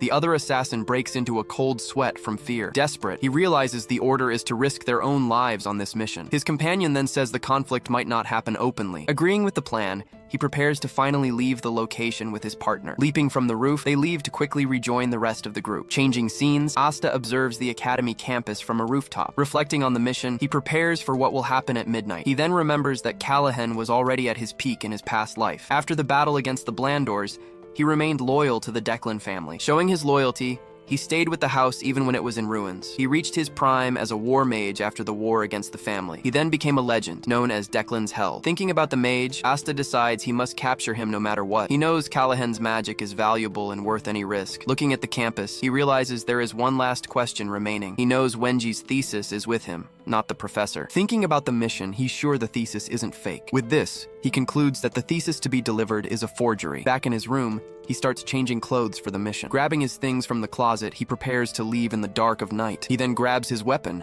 and puts on a hood to disguise himself. Seeing his roommate sleeping, he leaves the room without a sound. Leaving the room, he sets off on his nightly mission through the academy. In bed, Paul opens his eyes and realizes his roommate has already left. Changing scenes, the light in Professor Parun's office is still on. Sitting at his desk, he works peacefully through the night, unworried. Suddenly, he closes his eyes and calls the Declan family rats. Alone in his office, he wonders about the meaning of this invasion. With a serious look, he realizes what is about to happen there. Across the room, a hooded figure watches the professor in silence. Parun then notices the intruders are a group of hired mercenaries. Surprised, the professor recognizes one of the mercenaries, calling out Paul's name. He then advises him to refine his disguise skills for next time. Next, he tosses a sealed envelope onto the desk for the mercenary. Looking at the boy, he says that is, if he gets another chance. Stunned by the threat, Paul is speechless and just stares at the professor. Seeing the sender, he realizes the letter was sent by Wenji. Seeing the letter, he understands Wenji's plan to deliver the thesis. Even so, he knows Wenji wouldn't be caught so easily. Wondering what the trick is, he braces himself for what's to come. Suddenly, the office wall explodes from a huge, fiery impact. Then, a man enters the room and greets Professor Parun. Introducing himself as Callahan, he asks if the professor knows him from somewhere. Just then, Asta appears behind the professor, surprising the intruders with his presence. Callahan then remarks that they have another unexpected guest in the room. Parun replies that he's never heard the name Callahan in his life. Losing patience, the professor tells Callahan to stop wasting time and get to the point. With a look of disgust, he says their smell is bothering him. Callahan then starts to laugh, saying he's never been treated that way before. Finding it all amusing, he says he'll keep things simple. Pointing at Asta, he says the hooded boy will die right there. Next, he points at the professor and prepares a fire attack. With a menacing look, he says he might let the professor live. In front of him, Asta conjures a protective circle to defend himself. The two attacks then collide, causing a huge explosion of energy. Falling to the ground, Paul feels the force of the enemy's fire attack. Lying there, he watches the fight between Asta and the powerful fire mage. Amidst the flames, Paul and Professor Parun prepare to fight. Parun then calls Paul over to give him new instructions for the battle. He warns that he will treat him as a mercenary and tells him to protect his own life. Agreeing to the order, Paul readies his sword to fight. Callahan then realizes the academy's alarms haven't been triggered yet. Looking out the window, he sees the academy is completely dark. At that moment, he realizes he can only count on the rookie mercenary. With a smile, he says the envelope came from the Blandor family. Parun then asks what he should do, since he won't hand it over. With an insane look, Callahan invites him to play a little. In a massive explosion, Paul is thrown far away by the attack. With the room destroyed, Professor Parun watches his student lying on the floor. Landing in the middle of the forest, Asta recovers from the impact of the previous explosion. In the midst of the fire, Callahan smiles, enjoying the power of his attack. Watching the scene from afar, one of the assassins is surprised by the situation. Suddenly, a powerful mage conjures a circle for a new spell. The spell then causes a massive energy explosion in the middle of the academy. From a distance, Asta watches the large explosion happen on the academy campus. Staring at the scene, he realizes things have finally gotten serious. Taking off his mask, he reveals his true identity for the night mission. Looking up at the sky, he says it's been a while since he's done this. With a new look,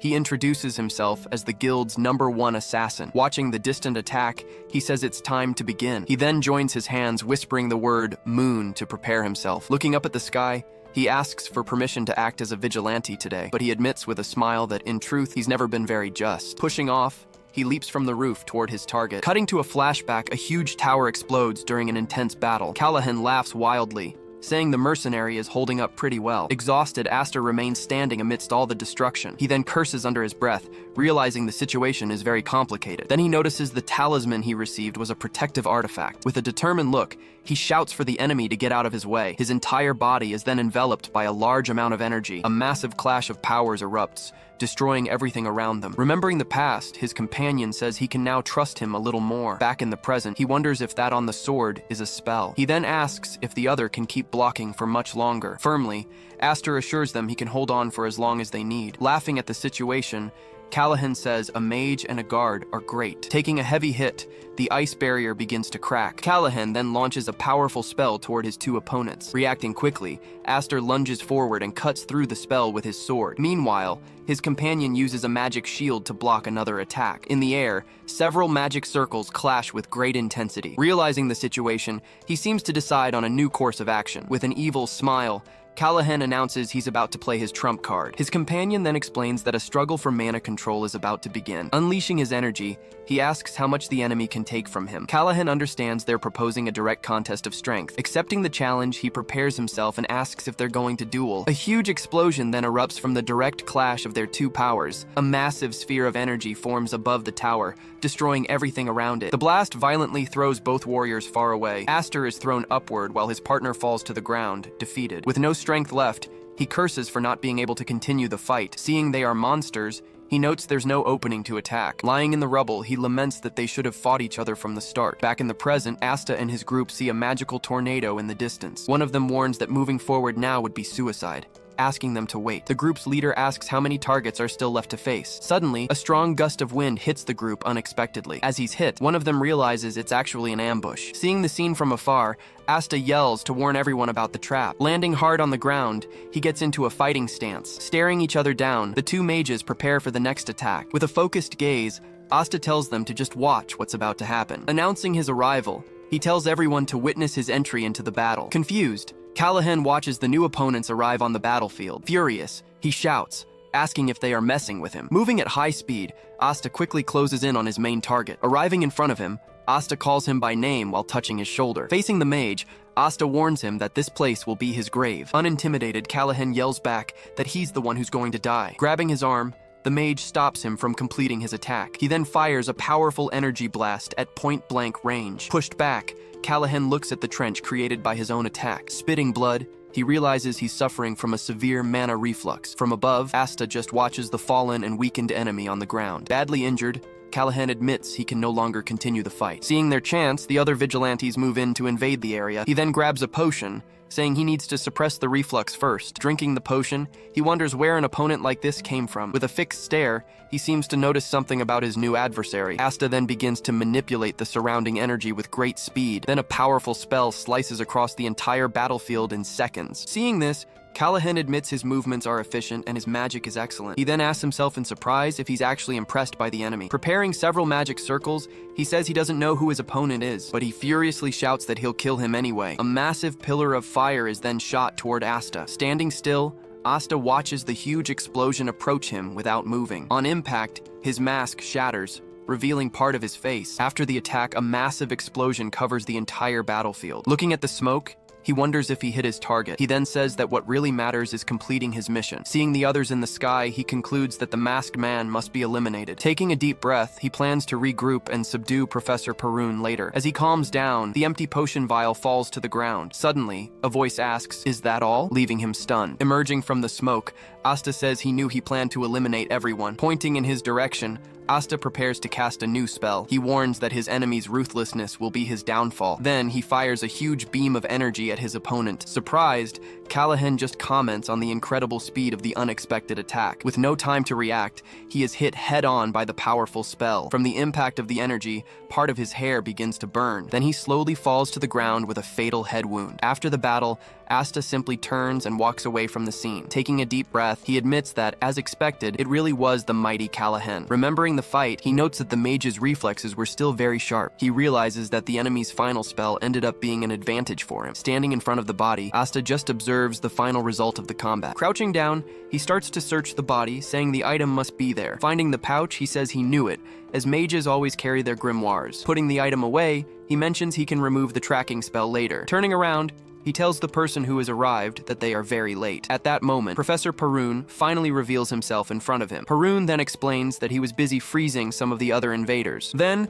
he asks directly if Asta is also one of those rats he mentioned. Asta questions what it means to have just dealt with one of Declan's allies. Perun replies that he doesn't need to deal with him, since it was Wenji who sent him. Asta just stares at him in silence, processing the new information. Perun then remembers the mysterious mercenary who approached him earlier. In a quick flashback, the assistant questions if the research was split in two. Asta then explains that Wenji must have planned everything to lure the enemies. He continues, saying the plan was to reinforce security and diminish their influence. Despite the intense fight, he finds it strange that the knights haven't arrived. Understanding the situation, Asta asks if he is the real messenger then. Handing over the papers, he confirms that this is the original thesis. Taking the document, Perun begins to analyze the pages very carefully. With a serious look, he asks if Asta knows what's inside. Smiling wryly, Asta confirms that he obviously knows all of its contents. Understanding everything, Perun just stares at him in silence for a brief moment. Then Asta says he doesn't mind fighting, but he doesn't want to lose an ally. Agreeing, Perun says he has received the paper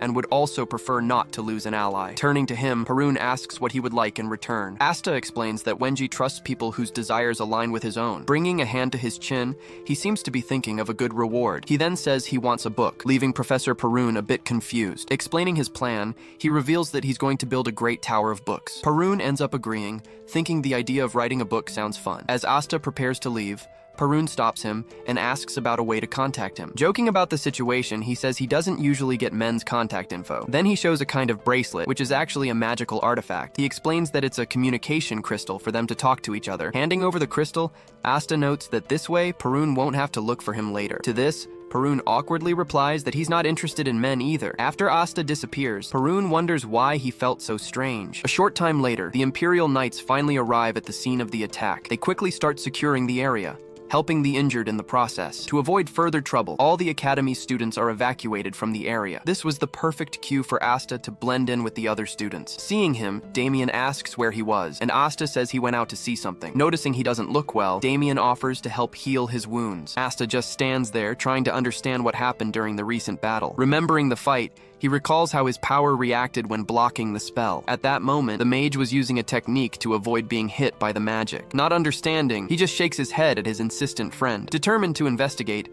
he tells Damien he's not taking his pants off right there. To find answers, he decides to go to the Academy's largest library. As he was walking, someone approaches and asks if he's Aster. With a smile, the boy introduces himself as Chenbi, but Asta doesn't respond. Then, Chenbi comments with a smile that he seems to be a very good fighter. Realizing the risk, Asta stares at the boy seriously, considering what to do next. Introducing himself, Chenbi comments that Asta seems to be a good fighter. Surprised by the comment, Asta turns to him, not understanding the situation. Chenbi then explains that his fight at the entrance ceremony left a big impression. With a slight smile, he realizes he's become famous at the Academy. As Chenbi keeps talking, Asta just closes his eyes and gives a short nod. They then continue walking in silence through the Academy courtyard. Breaking the silence, Chenbi says he just wanted to stick with him for now. Looking to the side, Asta agrees that he pretty much understands the situation. Despite the rules, he knows the students still create their own barriers. Relieved by the response, Chenbi thanks him for not minding. Asta then agrees that being alone after the incident is a bit strange. Seeing the boy talk, he wonders if this is what a normal conversation is like. At that moment, he realizes that in this life,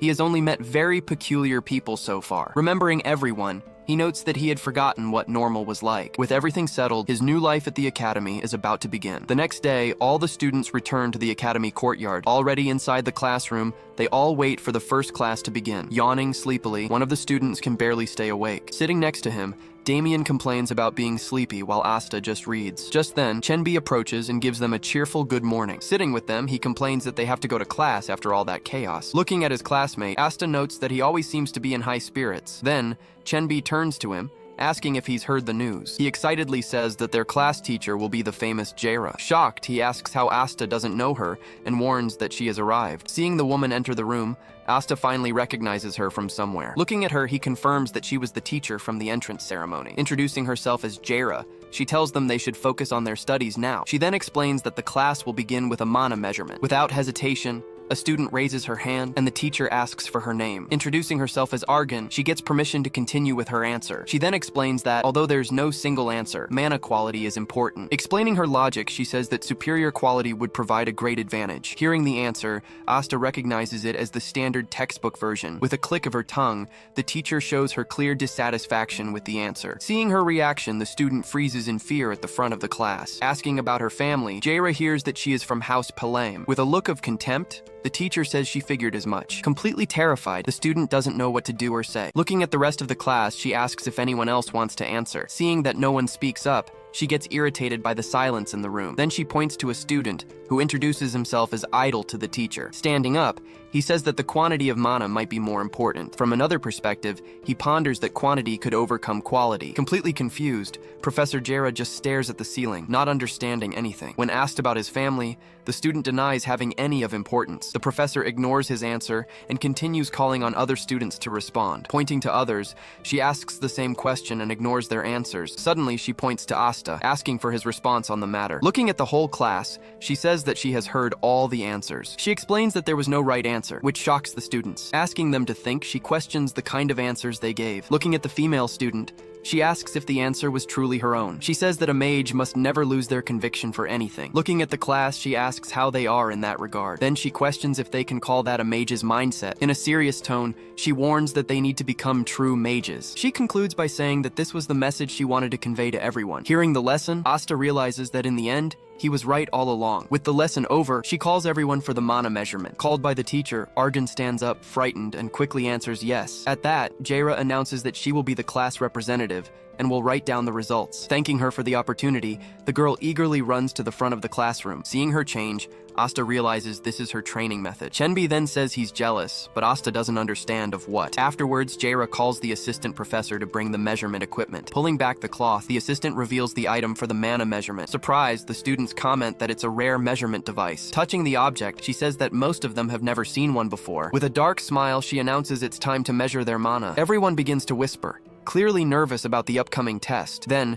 she warns that there might be a monster among them. In his seat, Damien just puts a finger to his lips as a signal. She explains that it's simple to use. Then she asks Argan to place her hand on the crystal and channel her mana. Placing her hand on the crystal, the girl starts to transfer her energy. Suddenly, the crystal reacts, creating a large magic circle around it. Surprised, she watches it transform in front of her. Next, a large number 4 appears, floating above the crystal. The teacher explains that the central indicator shows the mana quality. She then announces that the student's mana quality is level 4. Excited, Argan thanks the teacher for the assessment with a big smile. Afterward, Jaira explains that they will now measure the mana quantity. The quantity scale reaches level 17, above the previous average. Praising the result, she says she can see how diligent the student has been. Argan is speechless, just watching the teacher with a slight blush. Seeing the result, Asta realizes she will be a very dedicated student. Saying she needs to leave, she asks the assistant to continue the measurements. As the measurements continue, the other students start talking among themselves. At that moment, Chenbi asks if Asta also wants to get his measurement. Suddenly, Damien falls from his chair,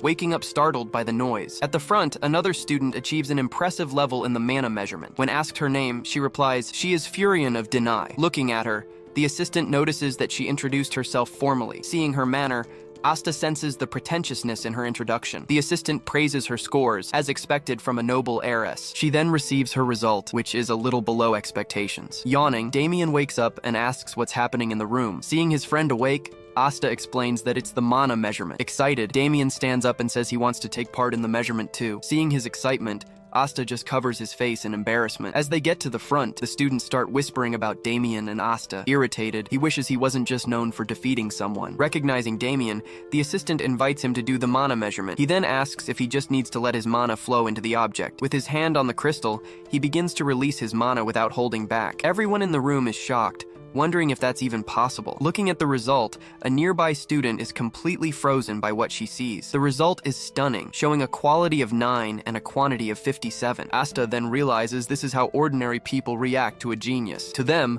the boy's power is like a huge, insurmountable wall. Even knowing he was a genius, Asta is surprised by the result. He then understands how Damien got the nickname Monster of Blandor. Remembering the past, he notes that this time things will be different. With his plan, he will ensure that Damien transcends the limits of the ordinary. Praising the result, the assistant warns Damien not to let it get to his head. Walking back to Asta, Damien asks if he's had his mana measured yet. Seeing that he hasn't, Damien's face lights up with excitement. With a focused gaze, Asta prepares to take his own measurement. He knows everyone is curious to see how he compares to Damien. As he approaches the crystal, he thinks it's time for them all to see. He introduces himself as Aster, trying not to draw too much attention. With his hand ready, he slightly adjusts the properties of his mana. Then he releases an amount he deems appropriate for the measurement, but he realizes the device's base limit is too low. Seeing this, he releases a large amount of energy all at once. Suddenly, the crystal shows the number 10, the device's maximum reading. The maximum result overloads the crystal, which begins to fail immediately. Confused,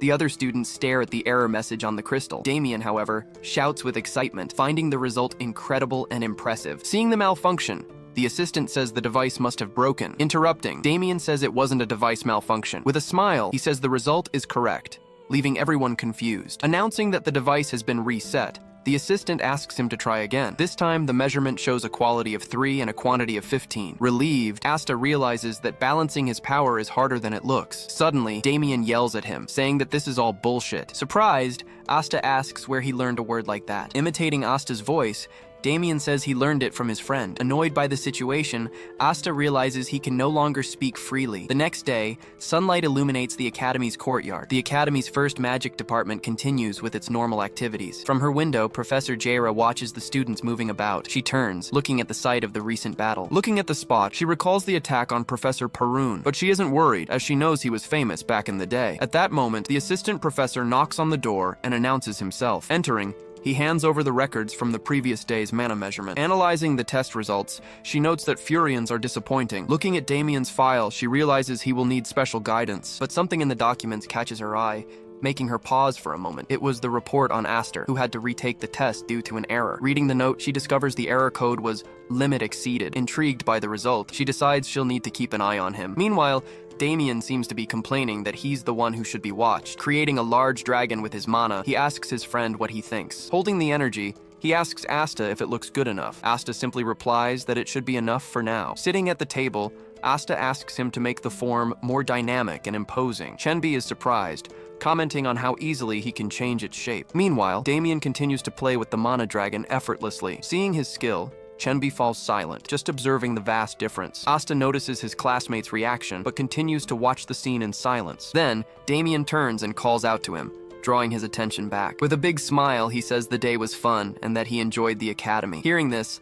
Asta stands still, just looking at his friend without saying anything. With a slight smile, he replies that he's happy to hear that. Later, back in his room, Asta prepares to do something important. Holding the item he took, he begins to analyze what he got from the fight. He then realizes that Callahan's spatial bag is magically locked. Needing to hide, he explains that the whole process took about a month. He then reveals that he has already absorbed all of Blandor's elixir. Taking advantage of the time, he also gained a lot of useful knowledge within the academy itself. Finally ready, he prepares to open the bag and see its contents. Then he starts to look through it, saying he'll see what's inside. Taking out a vial, he notices the first item is a potion. Next, he picks up a cloak, but realizes he won't be able to use that item. Then he finds a bracelet that seems to be a defensive artifact. Testing the artifact's power, he concludes that it's not bad at all, but, searching a little more, he finally finds what he was truly looking for. He then pulls out Declan's secret grimoire, called the Red Flame. Remembering the magic, he knows it can burn through even force fields. Realizing its difficulty, he decides he will take his time to learn it. Suddenly, he remembers an event and wonders if it's today. Moving to the courtyard, the students gather for the performance evaluation. Excited,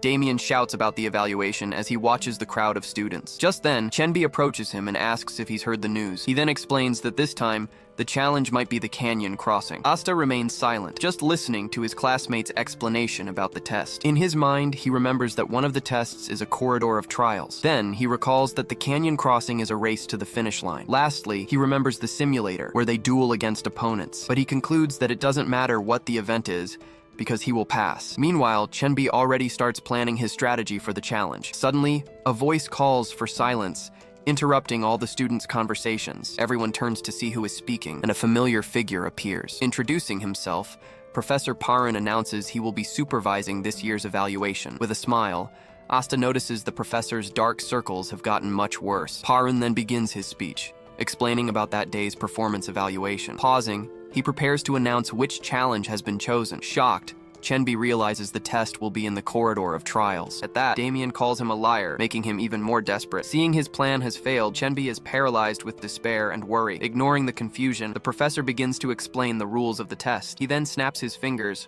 explaining that the test's objective is simple. The explanation continues, revealing they need to cross the labyrinth and reach the gate. One of the students comments that the challenge seems too easy to complete, but Parun says it would be no fun if it were just a simple race. Using his magic, he summons several golems for the students' challenge. Surprised, the students comment on the presence of golems in the performance test. Asta just watches, while Damien warns him to watch his mouth. Parun explains that the golems are slow but very tough for them to handle. Even so, the students are worried about fighting in a confined space. Seeing everyone's reaction, Asta realizes these mages lack composure. Remembering the past, he recalls how Paul showed his grit. Analyzing the class, he notices that some students show great potential. Among them, he sees that the first has the will and the second still fights on. In a serious tone, he says that's enough and cuts off his thoughts. He then positions himself in front of a large magic panel. Pointing to the map, he announces that the golems will act as guardians. Showing a bracelet, he announces that each student will receive one for the test. If the field is broken, he warns, the student will be disqualified from the test. After hearing the rules, some students start whispering to each other. Worried, seeing their lack of motivation, he prepares to make a final suggestion. He then challenges the students, asking them to impress him during the test. Interested in the reward, Asta smiles, showing he accepts the professor's challenge. Before the test, he recalls his visit to the largest library on the continent. He remembers that the library is divided into 3 access levels. Inside, he couldn't find any trace of the volume he was looking for. To access the other levels, he would need a recommendation from 3 professors. Looking at the challenge gate, he realizes he needs that reward. With a smile, he says he memorized the entire cross-section diagram. Finishing his explanation, Parun announces they will have some time to prepare. Desperate, the students start asking the teaching assistants for various items. One of them yells, asking for a golem controller, but his request is denied. Seeing the chaos, Asta just raises his hand to get someone's attention. Suddenly, Damien calls him Professor, leaving him completely stunned. Ignoring the confusion, Damien asks him for some vine seeds to use. Showing his magic, he says he can use plant magic anyway. With the seeds in hand, Damien thanks his friend and quickly walks away. Watching his friend walk away, Chenbi stands frozen, not understanding what just happened. Observing his friends, he wonders if they will seize the opportunity. Then, the assistant announces that the starting positions are being assigned. As they walk, the 3 friends prepare for the start of the test. Looking at the map, Asta realizes his starting position is number 3. Excited, Damien says goodbye and tells him he'll see him inside. Chenbi wishes his friends good luck and gets ready for his own position. With the group, he remembers an old mission, finding it all strange. Suddenly, a student approaches and asks if he is the famous Aster. Seeing the student's demeanor, Asta notices the arrogance in his expression. Introducing himself as D-Bay, the student says he has a proposal for him. With a smirk, he proposes that Asta buy the bracelets of the eliminated students. He then offers 30 gold coins for each bracelet. Surprised, Asta realizes that amount is a lot for a single bracelet. D-Bay insists, saying it's a good offer for an orphan like him. Thinking about the proposal, Asta realizes he's not entirely wrong. He understands they just use what they have to get an advantage. But Asta questions his math, asking why the total is 90. Pointing to his targets, Asta says they are a group of 3. Including him, Asta explains that the group has 6 people in total. Then he asks why the students subtracted their lives from the final price. Not understanding the logic, D-Bay and his group are stunned by the question. Laughing at the situation, D-Bay wonders what kind of math that is. With a smile, Asta raises the price, bringing the total to 200. At that, D-Bay realizes he's trying to profit from the opportunity. He then concludes that it's a waste of time negotiating with the boy. Remembering his plan, he notes that he needs a hunting dog. Seeing the negotiation has failed, Asta starts to walk away from the group. Annoyed, D-Bay asks why he still has to pay for the people. With a smile, Asta says he must pay 120 coins. At that moment, the test begins. interrupting the negotiation between the two students. Furious, one of the students yells at Asta for his insolence. Pointing at him, the boy says that Dibei has barons as ancestors. As he continues to shout, Dibei simply calls him by his name. Suddenly, the boy stops yelling, looking back as if frightened by something. Facing his companion, Dibei tells him not to embarrass him any further. Agreeing to pay, he says that the lady's orders are the priority. Taking out the money, he realizes the deal with the lady is important, but then he says he'll have to raise the fee, surprising everyone. Agreeing to the new price, Dibei pays the coins to the boy. Tossing the coins, he warns that he will show them the value of that amount. In the sky, the sun shines, signaling the official start of the evaluation test. On the ground, a large magic circle forms, preparing the field's barrier. On their arms, the bracelets glow, indicating that the protection is activated. Chenbi then remembers that if the barrier is destroyed, the bracelet is left behind, and the user will be forcibly removed without being harmed in the process. Facing the situation, the female student prepares for the test about to begin. Meanwhile, Asta watches intently, waiting for the start of the proposed challenge. Meanwhile, Dibei's group continues to stare at Asta from a distance. In the control room, the assistants watch everything through the monitors. Drinking from his mug, Professor Parun gives the order for the test to begin. Then, the student groups are teleported to their starting points. With the teleportation complete, the assistants announce that the evaluation has officially begun. Looking at the monitors, he notices that Dahlia and Damien are at the same point. Suddenly, one of the monitors freezes, causing the assistants to panic. Interrupting the discussion, Parun says he also checked the magic eye beforehand. Then, the assistant tries to explain which starting point that monitor shows. Furious, Dibei realizes he is at the same starting point as Asta. The rules state that the barrier only activates against magical attacks. Asta then learns the bracelet still works, even if the barrier is broken. Exter realizes he'll be teleported away unharmed. Drinking his coffee, Professor Parun calmly announces the start of the test. Next, all the student groups are teleported to the arena. With the transfer complete, Asta and his group arrive at the test site. He turns to the others and tells them he has something very important to say. He then says that from now on, he's going to be a real pain. Wasting no time, Exter and his allies immediately begin preparing their spells. With a smug grin, Exter shouts that he wants to see how long your confidence will last. Multiple fireballs are launched at Asta,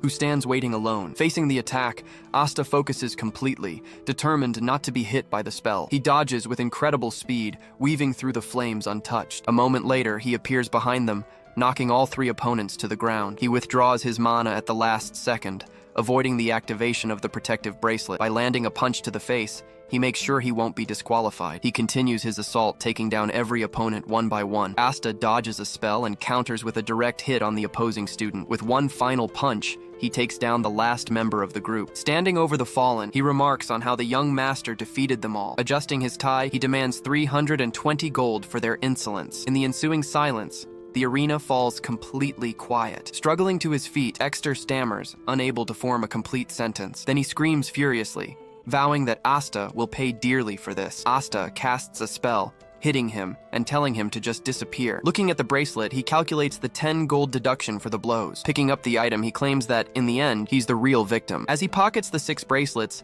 he finally wonders what to do next. Sitting on the steps, he thinks he needs more recommendations to get the reward. Hand on his chin, he begins to plan what kind of impression he should make. Looking down the corridor, he considers destroying the pillars to create a shortcut, but he quickly dismisses the idea. It would be suicide and make him too many enemies. Deciding to press on, he continues his path through the test arena alone. As he walks, he wonders how the other students are faring. The scene changes to a desperate group, shouting that the situation is impossible. One desperate student screams they're all going to fail, begging to be let through. With a smirk, Damien says there's no way he's letting them pass. As they try to fight, the students complain that the golem's vines are blocking their spells. Running through the area, one of the guys trips on a vine. He hits the ground hard, unable to get up in time to escape. Another student is sent flying, hit squarely by the giant golem. The vine golem then prepares to attack the group once more. Stepping forward, Winster says all he wants is to pass. From his hiding spot, a student yells for Winster to stop attacking and hand over his bracelet. Seeing his chance, Dibei tells his companion to go after Winster and catch him. From his own hiding spot,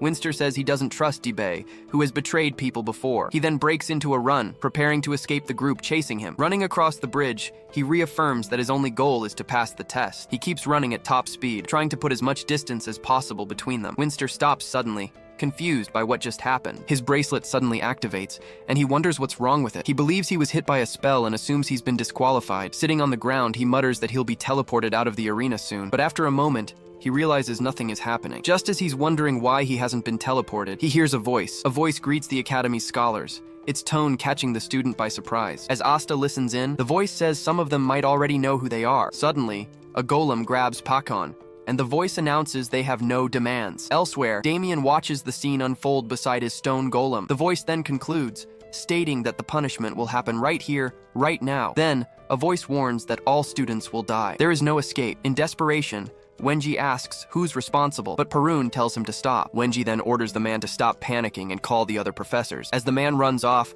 Wenji yells for him to get Felina and the headmaster urgently. Professor Parun slams his hand on the table, shattering it in a single blow. Staring straight ahead, Parun says, "Those miserable worms, how dare they?" Back in the arena, the scene momentarily shows the ceiling of the test site. Suddenly, a massive stone golem begins to form. Running a hand through his hair, Asta groans about having to deal with more problems. Then, several more stone golems with glowing red eyes begin to appear. Surrounded by the monsters, Asta wonders what this ridiculous situation is. Attacking relentlessly, Asta lands a clean hit on one of the golems. After 10 minutes, he hears a voice echoing throughout the arena. That's when he notices the once slow golems are now incredibly agile. And to make matters worse, they know exactly where he is and are rushing toward him. Leaping to dodge, he realizes the control system has been completely tampered with. With a confident smirk, he reminds himself that he's an expert at dealing with problems. So he charges forward with his magic, determined to defeat whoever is behind the attack. Changing scenes, Chenbi wanders alone through the area, looking exhausted. Complaining about the situation, he says he should have quit the test much earlier. Suddenly, he freezes when he hears a noise, startled by the sound. Seeing a survivor in the hallway, he tries to make out who it is. Then, he recognizes Asta, who stares back at him with a serious expression. Overjoyed, Chenbi raises his arm, about to call out Asta's name, but then he sees Asta running from a group of golems right behind him. As Asta runs past, he tells him to run and pulls him along. In a panic, Chenbi screams desperately as he flees from the golems with Asta. While running, Asta realizes Chenbi is about to get caught and decides to go with Plan B. So he stops and tells Chenbi to hand over his bracelet immediately. Explaining the situation, Asta says the golem's detection is extremely precise. Looking at the bracelet, Chenbi understands the item is connected to the control system. He then asks what will happen to Asta if he stays behind. Saying he's already the target, Asta reminds him that he has a family. Stunned, Chenbi freezes at the gravity of his friend's words. He lowers his head, reflecting on the great sacrifice Asta is about to make. In a memory, he recalls a promise he made to his older brother. With a tear on his face, he finally makes up his mind. Handing over the bracelet, he shouts for Asta to promise he'll survive this. Taking the item, Asta gives a small smile, confirming he got the message. As Chenbi runs away, Asta prepares to act as a decoy for the golems. In another flashback, Chenbi remembers all the sacrifices his family made. Remembering his family, he yells that he needs to repay all their efforts. In a memory, his mother smiles, calling his name with great pride. With a shocked look on his face, he remembers her calling him her proud son. Stopping in his tracks, he begins to question if he's someone to be proud of. Standing still, he calls himself indecisive, timid, and nothing special. Looking back, he sees the golems closing in faster and faster. At that moment, he yells that he won't abandon his pride just to survive anymore. Resolute, he declares he won't add any more regret to his heart. Preparing his magic, he says that even if he's pathetic, he won't surrender. With a determined cry, he swears he'll never give up on anything again. So, he decides to use the best magic he knows to fight the golems. He remembers the spell his master taught him to awaken his talent. With all his might, he begs for the magic to work right now. Focusing all his energy,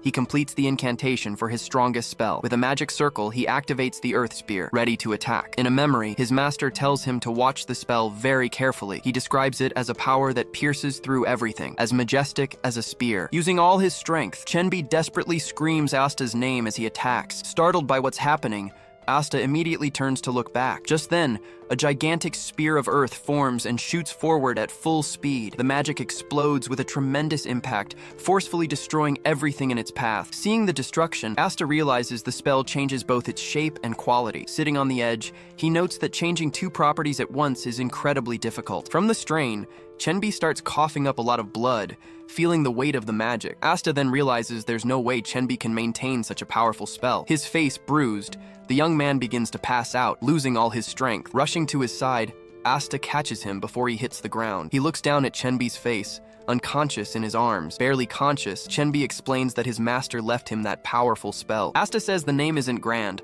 but the spell certainly is. He says that a spell's greatness depends entirely on its user. With a faint smile, Chenbi manages to just say his friend Asta's name. Asta then gives him a potion, telling him it won't kill him. Seeing the potion's effect, Chenbi is amazed by his rapid recovery. Then, Asta begins to concentrate, sensing the flow of mana around them. By feeling the path of the energy, he's able to trace a route through the labyrinth. He then instructs Chenbi to go on ahead and find the other students. With a serious expression, Asta seems to have other plans for himself. That's when he senses a strange mana flow leading to the control room. Saying he has something to do, he decides to investigate the situation on his own. Running down the hall, Asta follows the trail of energy he sensed earlier. He tries to remember where he's felt that familiar presence before. Hiding, he realizes it's not Declan, but something that seems much worse. Suddenly, he stops in shock, finally recognizing the true nature of that energy. Before him, a demonic realm begins to manifest inside the arena. With a smirk, he says that demonic energy is impossible to forget. The entire area begins to be corrupted by the surrounding darkness. Then,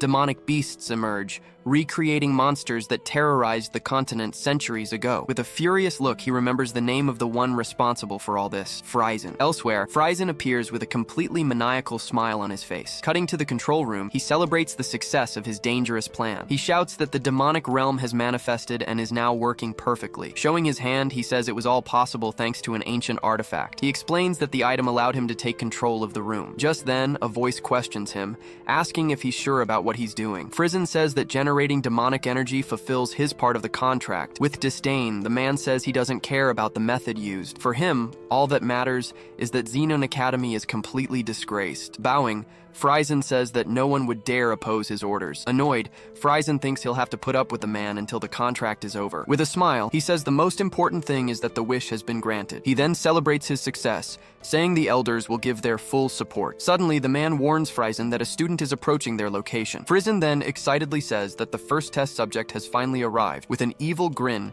he asks if the man isn't curious to see. He explains that the person could go insane or die from the demonic contamination. But he says ancient texts reveal something different for those who have mana. According to the texts, the person would undergo a beastification, turning into a demonic monster. Looking at the screen, he wonders what the student will do now. Seeing the screen, Asta realizes he's surrounded on all sides with no way out. Deciding to move forward, he says this works perfectly for him. With a serious expression, he faces the path ahead. In the control room, Frizen reacts with surprise to what he sees on the monitor. Smiling at the screen, Asta tells the villains to wait for him. His image remains on the screen, keeping the attention of the two men in the room. He finishes his sentence, making it clear he's coming for them personally. Then he calls Frizen by name, completely surprising the villain with the revelation. When asked if he knows the boy, the man gets an immediate denial from Frizen. Meanwhile, Frizen wonders how that student could possibly know his name. He's left completely shocked, unable to understand the unfolding situation. Showing the test bracelet, Asta reveals he has a plan in mind. Facing the demonic beasts, he prepares to launch his counterattack. Without hesitation, he starts running toward the monsters surrounding him. Sprinting forward, he advances without showing any fear of his enemies. Unleashing several mana attacks,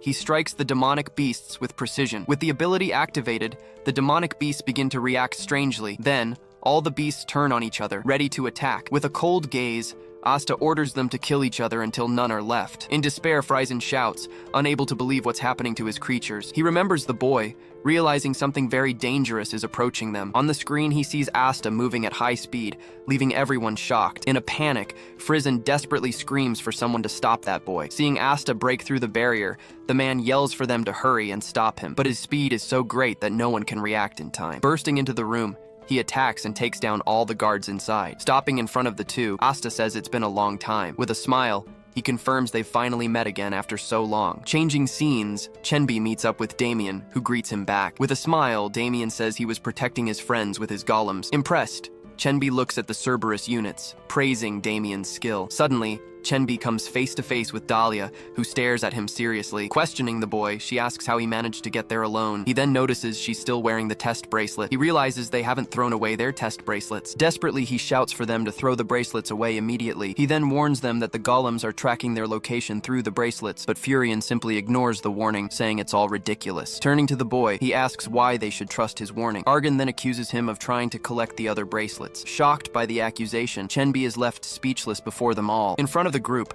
Argon accuses him of wanting to collect everyone's bracelets. Annoyed, Chenbi says the bracelets are the least of their worries, since they're trackers. Furion then asks if he figured that out on his own, but Chenbi denies it and says it was Asta. With a mocking smile, Furion says that Asta obviously made up that story. He accuses Chenbi of being tricked, and now trying to trick them too. The other students agree, mocking him for being influenced by the commoner. Shocked, Chenbi is paralyzed by their distrust and reaction. Furious, he tells them to stop talking about things they don't understand. In a flashback, he remembers the moment Asta sacrificed himself to save him. He then begins to tell them about the first time he met Asta and Damien. That day, he asked what Asta had, and he answered without hesitation. Then Damien says that Asta's answer was that he had a friend, which is why he trusts him. Throwing his bracelet on the ground, Damien states he doesn't need that useless item. With a smile, he calls for Chenbi to leave with him, leaving the boy completely surprised. Seeing this strange behavior, Chenbi is confused, not recognizing who that person is. Back in the control room, Asta faces Friesen and his masked companion. With a smile, he says he's already been to the demon realm to kill him. At this, Friesen yells that he doesn't know him and complains to the guard beside him. Asking if he's sure, the guard hears Friesen confirm that he's never seen him before. Shrugging, the masked man finally turns to face young Asta. Holding his weapon, he warns that he has a contract and therefore has no choice. Preparing to attack, he warns that he must kill him without a trace. Just then, Asta recognizes the name Weimar, one of Declan's vassal houses. In a flashback, the banner of House Weimar appears, known for its wind magic. He understands that the family's rejected son is none other than that hunting dog. As a hunting dog, he acts on the front lines for his master, so Asta wonders why Weimar's dog would be with someone like Friesen. Turning his head, the masked man asks what he knows about them. Angrily, Asta shouts that he was the one who asked first this time. He demands to know why Weimar's hunting dog is with him. Questioning him, the masked man asks what he'll do with that information. Shouting in anger, Asta demands that he answer him immediately without beating around the bush. With his mask broken, the man says he's nothing but a lunatic. Annoyed, he tells Asta to stop repeating the same thing over and over. Without waiting for a reply, he lunges forward to attack Asta with his chain weapon. Asta dodges the attack and kicks the table in the center of the room. He uses the momentum to get even closer to his opponent. Surprised, he sees Asta shout again about Weimar's hunting dog. Using his magic, he tells the boy to stop his senseless obsession. With his magic, he summons 2 floating weapons to attack young Asta. He then hurls the weapons at high speed toward his opponent. Asta manages to dodge the attacks, narrowly escaping being hit by the weapons. Even while running, Asta keeps shouting, completely obsessed with the same question as before. Readying his weapon, the man prepares to counterattack with all his strength. Filled with hatred, he charges forward, vowing to tear that monster to pieces. With his weapons in hand, the man says there's no way Asta can dodge. Then he realizes the boy is completely frenzied by the situation. But Asta manages to dodge the attack, completely surprising the masked man. Grabbing the chains, he says he's raised dogs before and knows how to handle them. With that, Asta manages to trap his opponent with the very chains he was using. With a malicious grin, he explains that dogs get anxious with repetition. Annoyed, the man shouts that he's being treated like some common dog. Without looking away, Asta continues his provocation to irritate his opponent. Landing a punch, Asta says he is indeed Declan's dog. In despair, Friesen shouts at the man, asking what he's doing. Preparing his magic, he warns that he won't forgive him if he's defeated. With the collision of powers, a huge explosion erupts in the control room. The masked man is thrown far away, completely defeated by the blow. Turning to Friesen, Asta says he's still hiding behind others. Then he announces that the fight will now be just between the two of them. Holding an item, Friesen says Asta is getting way too full of himself. Then, Asta picks up the weapon from the floor and prepares to attack the villain. With one strike, he hits the item in Friesen's hand dead on. Friesen's arm is destroyed, and he screams desperately in pain. Panicking, he begs Asta not to come any closer, trying to back away. Leaning on the orb, he tries to use the demon realm as a threat. He warns that if he's killed, Asta won't be able to stop the demon realm. Surprised, he sees Asta simply ask what the problem is with that. Then, he says he'll wait until the demon realm devours everyone. With a cold stare, Asta warns that Friesen will be the next to die. He finishes by telling him to laugh all he wants while he still can. Confused, Friesen wonders what kind of person the boy in front of him is. He realizes Asta doesn't care about the deaths of his friends in the demonic realm. He then wonders if the young man before him is even human. Trying to buy time, he says he can stop the realm, but Asta ignores him. In desperation, he asks why Asta doesn't care, completely misunderstanding the situation. Saying the method is simple, Asta snatches the artifact from Friesen's hand. Surprised, Friesen complains about the artifact, not realizing when Asta had taken it. Asta then asks if he thinks he's the only one who can use the artifact. Placing his hand on the orb, Asta says that all his memories are coming back. With that, he begins to deactivate the demonic realm using the control core. Shocked, Friesen can't believe the boy is doing this right in front of him. Asta says he could never forget the one who taught his master forbidden magic. He recalls that the young master gave up, but Friesen did not. Back then, Declan would have executed him, pinning countless crimes to his name. Asta finishes by saying he hunted him for refusing to turn him over to Declan. Continuing his story, he says he pursued him for a long time without realizing it. He prided himself on capturing anyone, but with Friesen, he had failed. In his memories, there wasn't a single place he hadn't searched. After chasing him for so long, the final place he chose was the demonic realm. Inside, he says the energy and the beasts drove him completely mad. Giving up on everything, he left and found an informant waiting for him. With a dark smile, he reveals the news was of Friesen's death. Lying on the ground, Friesen breathes with difficulty, shocked by the story he just heard. Trying to save himself, he claims to be just an attendant, not understanding what's happening. Taking out a potion, Asta says he hadn't paid attention to the villain's wound. He then forces him to drink it, warning that he can't die just yet. Seeing the potion, Friesen believes he has found a chance to finally survive. Continuing the story, Asta recounts a day he saw a wyvern flying across the sky. In that memory, the creature seemed to fly freely, without a care in the world. Looking at himself, he realized his revenge had become meaningless. Seeing his chance, Friesen tries to attack Asta with forbidden magic without hesitation, but Asta manages to touch the artifact's glove before the attack lands. He then lunges forward and strikes Friesen, who he had just found again that very day. Grabbing the villain, Asta says this was all because of that moment. He explains that he studied everything Friesen left behind about the artifact and the realm. Using his magic, Asta reminds him of how he described the deaths of his companions. He then says that the only thing he has now is plenty of time. With a malicious smile, Asta promises he will recreate all the pain he suffered. Terrified, Friesen can only stare at his opponent's horrifying face. Outside, the arena corridor begins to tremble from the fight. The golems that stood guard start to deactivate and fall to the ground. With the creatures down, the path is finally clear for everyone. Just then, the ceiling collapses, opening a passage for the teachers. Desperate, Wenji orders everyone to find the students as quickly as possible. Seeing the situation, Jaira prepares to enter, cursing the mess she found. Complaining about the lost time, the professor declares that no one is allowed to die in this place. Just then, one of the teachers calls out to her, and she immediately turns to listen. Another man then reports that the spells have been dissipated and the system restored. Holding the orb, she orders that the priority is to find all the students. The team of teachers then begins to search the arena's corridors. During the search, they find an injured student in need of immediate help. Soon after, Damien's group is found, protected by their enormous golems. Arriving on the scene, Felina finds all the other students gathered together and completely safe. Not understanding the scene, she wonders what exactly happened there. Despite the long attack, she notices there were no casualties. At that moment, Professor Perun contacts her through the communication orb. Saying he's in the control room, he asks her to look at the screen. As soon as she sees the image, she is utterly shocked. On the screen, the two invaders appear brutally defeated on the floor of the room. Seeing all the destruction, she wonders who could have done such a thing. Suddenly, she seems to remember something important about the situation. In a memory, she sees the file of a very specific student at the academy. The file reveals that the boy was admitted through House Blandor. She then realizes his power is far beyond a normal level. The instructor then says that the student must be monitored closely. Asta then rejoins the other students, being watched by one of the professors. Professor Felina realizes it's already too late to intervene. Suddenly, the academy's director arrives on the scene, greeting everyone. He explains that he came as fast as he could, but it was already over. With a smile, he thanks Felina, saying he did the right thing by trusting her. Looking at the screen, he asks if the boy was the one responsible for this scene. On a rainy night, he reflects on the inner demons every mage faces. This dangerous condition appears without warning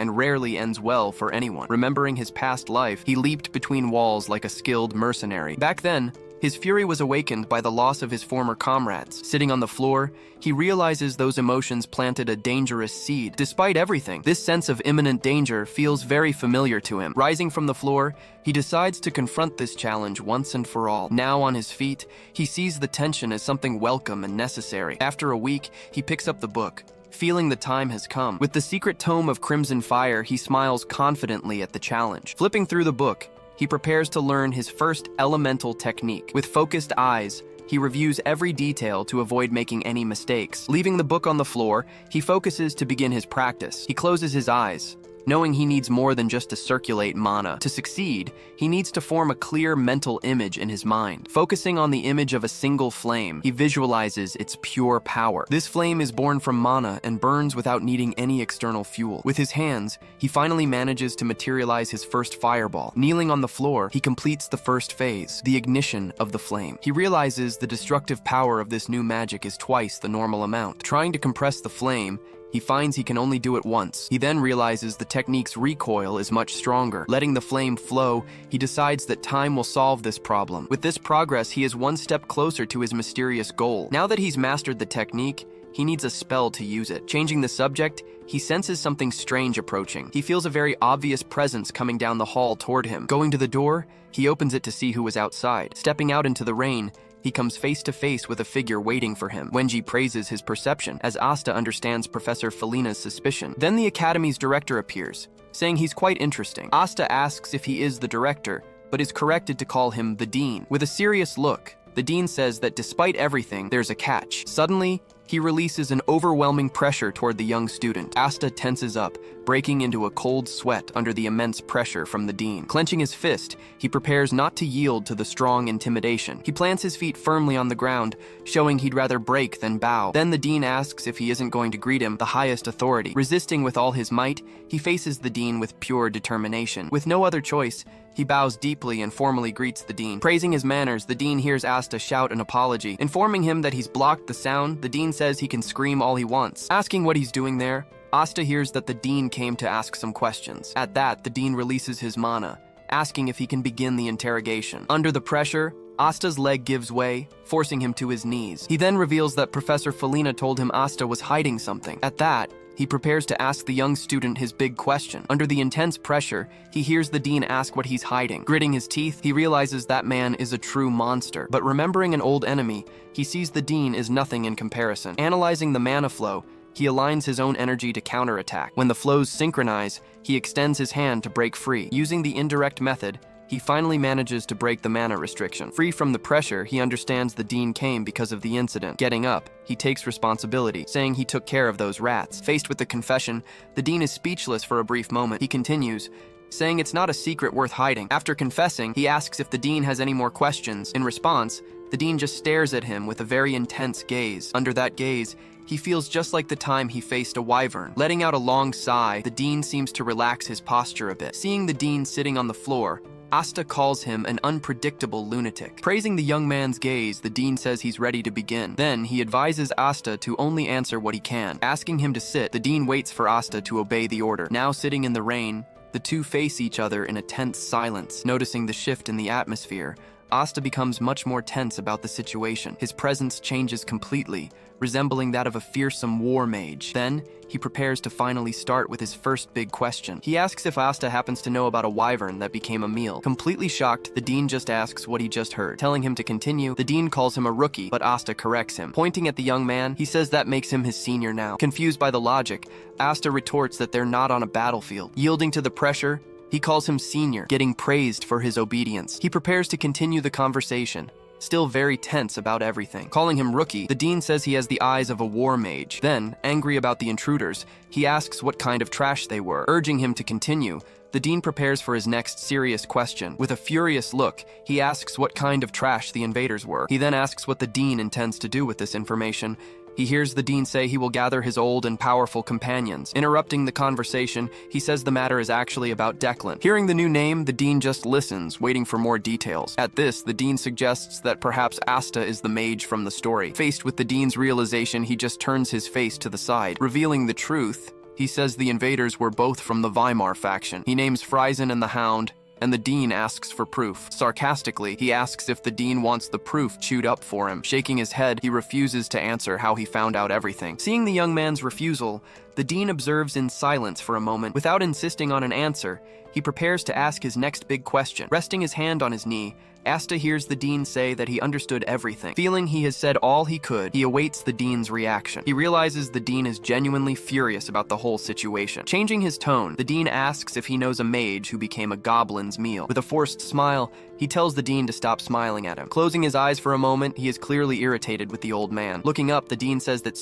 he wants to build a library. He continues, promising to fill a wall with books if the top floor remains empty. Pleased with the proposal, he thanks him, understanding the importance of the connections there. But the dean warns that access to the library will cost a favor. He then tells the rookie that it only takes one eye to see the world. Smiling out of pure nervousness, he says he's eager to know what the favor is. Showing an artifact, the dean says the favor can wait for now. He explains that the item is dangerous, but it will help in the tower's construction. Its main function is spatial rupture, which can even block teleportation circles. This ability would be perfect for defense, but there's a big problem with it. He tells the senior that he doesn't understand much about current magical technology. At this, the dean tells him to look for Professor Felina, promising a recommendation. He also warns that it will be difficult to get the professor to accept him easily. Extending his hand, the dean seals the deal with the young student. The scene changes to the next day, as a sunny and calm morning arrives at the academy. On that day, the student's routine was proceeding as usual. Inside a cafe, Asta was reading quietly when he heard someone approaching. A cheerful voice calls him friend, making him look to the side. He comes face to face with Chenbi and Damien, who seem very happy. Sitting down with Chenbi, Asta asks why he's suddenly gained so much weight. Another student passes by and invites Chenbi to practice magic later. Damien also takes the opportunity to thank Chenbi for his help during the recent incident. Chenbi explains that the tip about the bracelet helped all of their families. Filled with gratitude, he turns and thanks Asta directly for everything. With his hand on the book, Asta says he doesn't think he should be thanked. He then says that Chenbi was the one who convinced everyone on his own. Completing his thought, he states that all that change was Chenbi's doing. Curious, Chenbi asks what Damien did during that whole incident in the dungeon. At this, a student explains that Damien controlled a golem using plant magic. Sitting at the table, Chenbi says they have a lot to talk about. Just as they were about to start, Chenbi is startled by something behind Asta. It was Professor Felina, who asks Asta for a moment of his attention. Without a word, he just turns to face the professor. The scene shifts to the professor's office, where Asta is now waiting for her. Standing before him, she asks if he knows why he was summoned. Acknowledging his answer, she simply says he is completely correct. After sitting down, she informs him that she has already heard the whole story. Questioning his identity, she asks if he is a descendant of a war mage. Calling them all trash, she says that anyone who associates with Declan is the same. That story aligned with what the dean had planned for him. Recalling the plan, the dean explains Asta's new cover identity to him. His story would be that of an apprentice whose master held a grudge against Declan. Despite her suspicions, she says she'll let it slide because of the dean. He then interrupts her, saying there's something else before that. At his words, the professor becomes visibly flustered and surprised. Running a hand through her hair, she says she'll cover everything up for now. Seeing her stammering non-stop, he calls her name, trying to understand the situation. He then says he's sorry, but the age difference is a big problem. Consumed by rage, she glares at Asta with a look of pure fury. She then unleashes a wave of pressure, making Asta's hair fly back. After calming down, she composes herself to continue their serious conversation. She says she's not good with these things, but she has to say what's necessary. Thanking him, she touches her face, visibly embarrassed by the situation. She explains that thanks to him, all the students in the hallway were saved. Processing the information, he just looks down, listening intently to the professor. He then calls out to the professor, who tells him to just spit it out. Revealing his goal, he explains that he wants to create a library for everyone. Agreeing with the idea, she says it's not a bad plan to have. With that, she turns away, saying they'll now get to the main point. She explains that researching the ancient artifact will take a lot of time. She mentions the artifact has risks, but it can be destroyed if necessary. Interrupting the professor, he says the real problem is something else entirely. She then finishes his thought, saying the problem is those who will come after the gauntlet. He explains that the forbidden magic cabal, Salvatium, is after the gauntlet. Asta gets the name wrong, and the professor corrects him with a threat. She explains that they operate separately but share the same main objective. With a serious look, she reveals that they want to recreate the demon realm. Now that Friesen is dead, she warns that they will come after Asta. Sitting in the chair, he understands that the target is the artifact he possesses. She warns him, saying they are persistent and that he could die. Turning his face away, he just repeats the phrase about the possibility of dying. Giving a slight smile, he says there's nothing to worry about. He then says he'll just chew up and kill everyone who comes. Surprised by his answer, she laughs, questioning the punk's confident look. He then asks her to research the artifact for him in his place. Placing the gauntlet on the table, he formalizes his big request for help. Praising his ambitions, she takes the item and agrees to investigate it for him. Suddenly, the door bursts open and a student runs in, yelling for the professor. Desperate, Instructor Runfit shouts that something is happening at the academy right now. He announces that the head of House Declan has just arrived on the premises. At that, orders are given to reinforce the defenses as the carriage approaches. Along the path, the carriage advances toward the academy's main entrance. Waiting outside,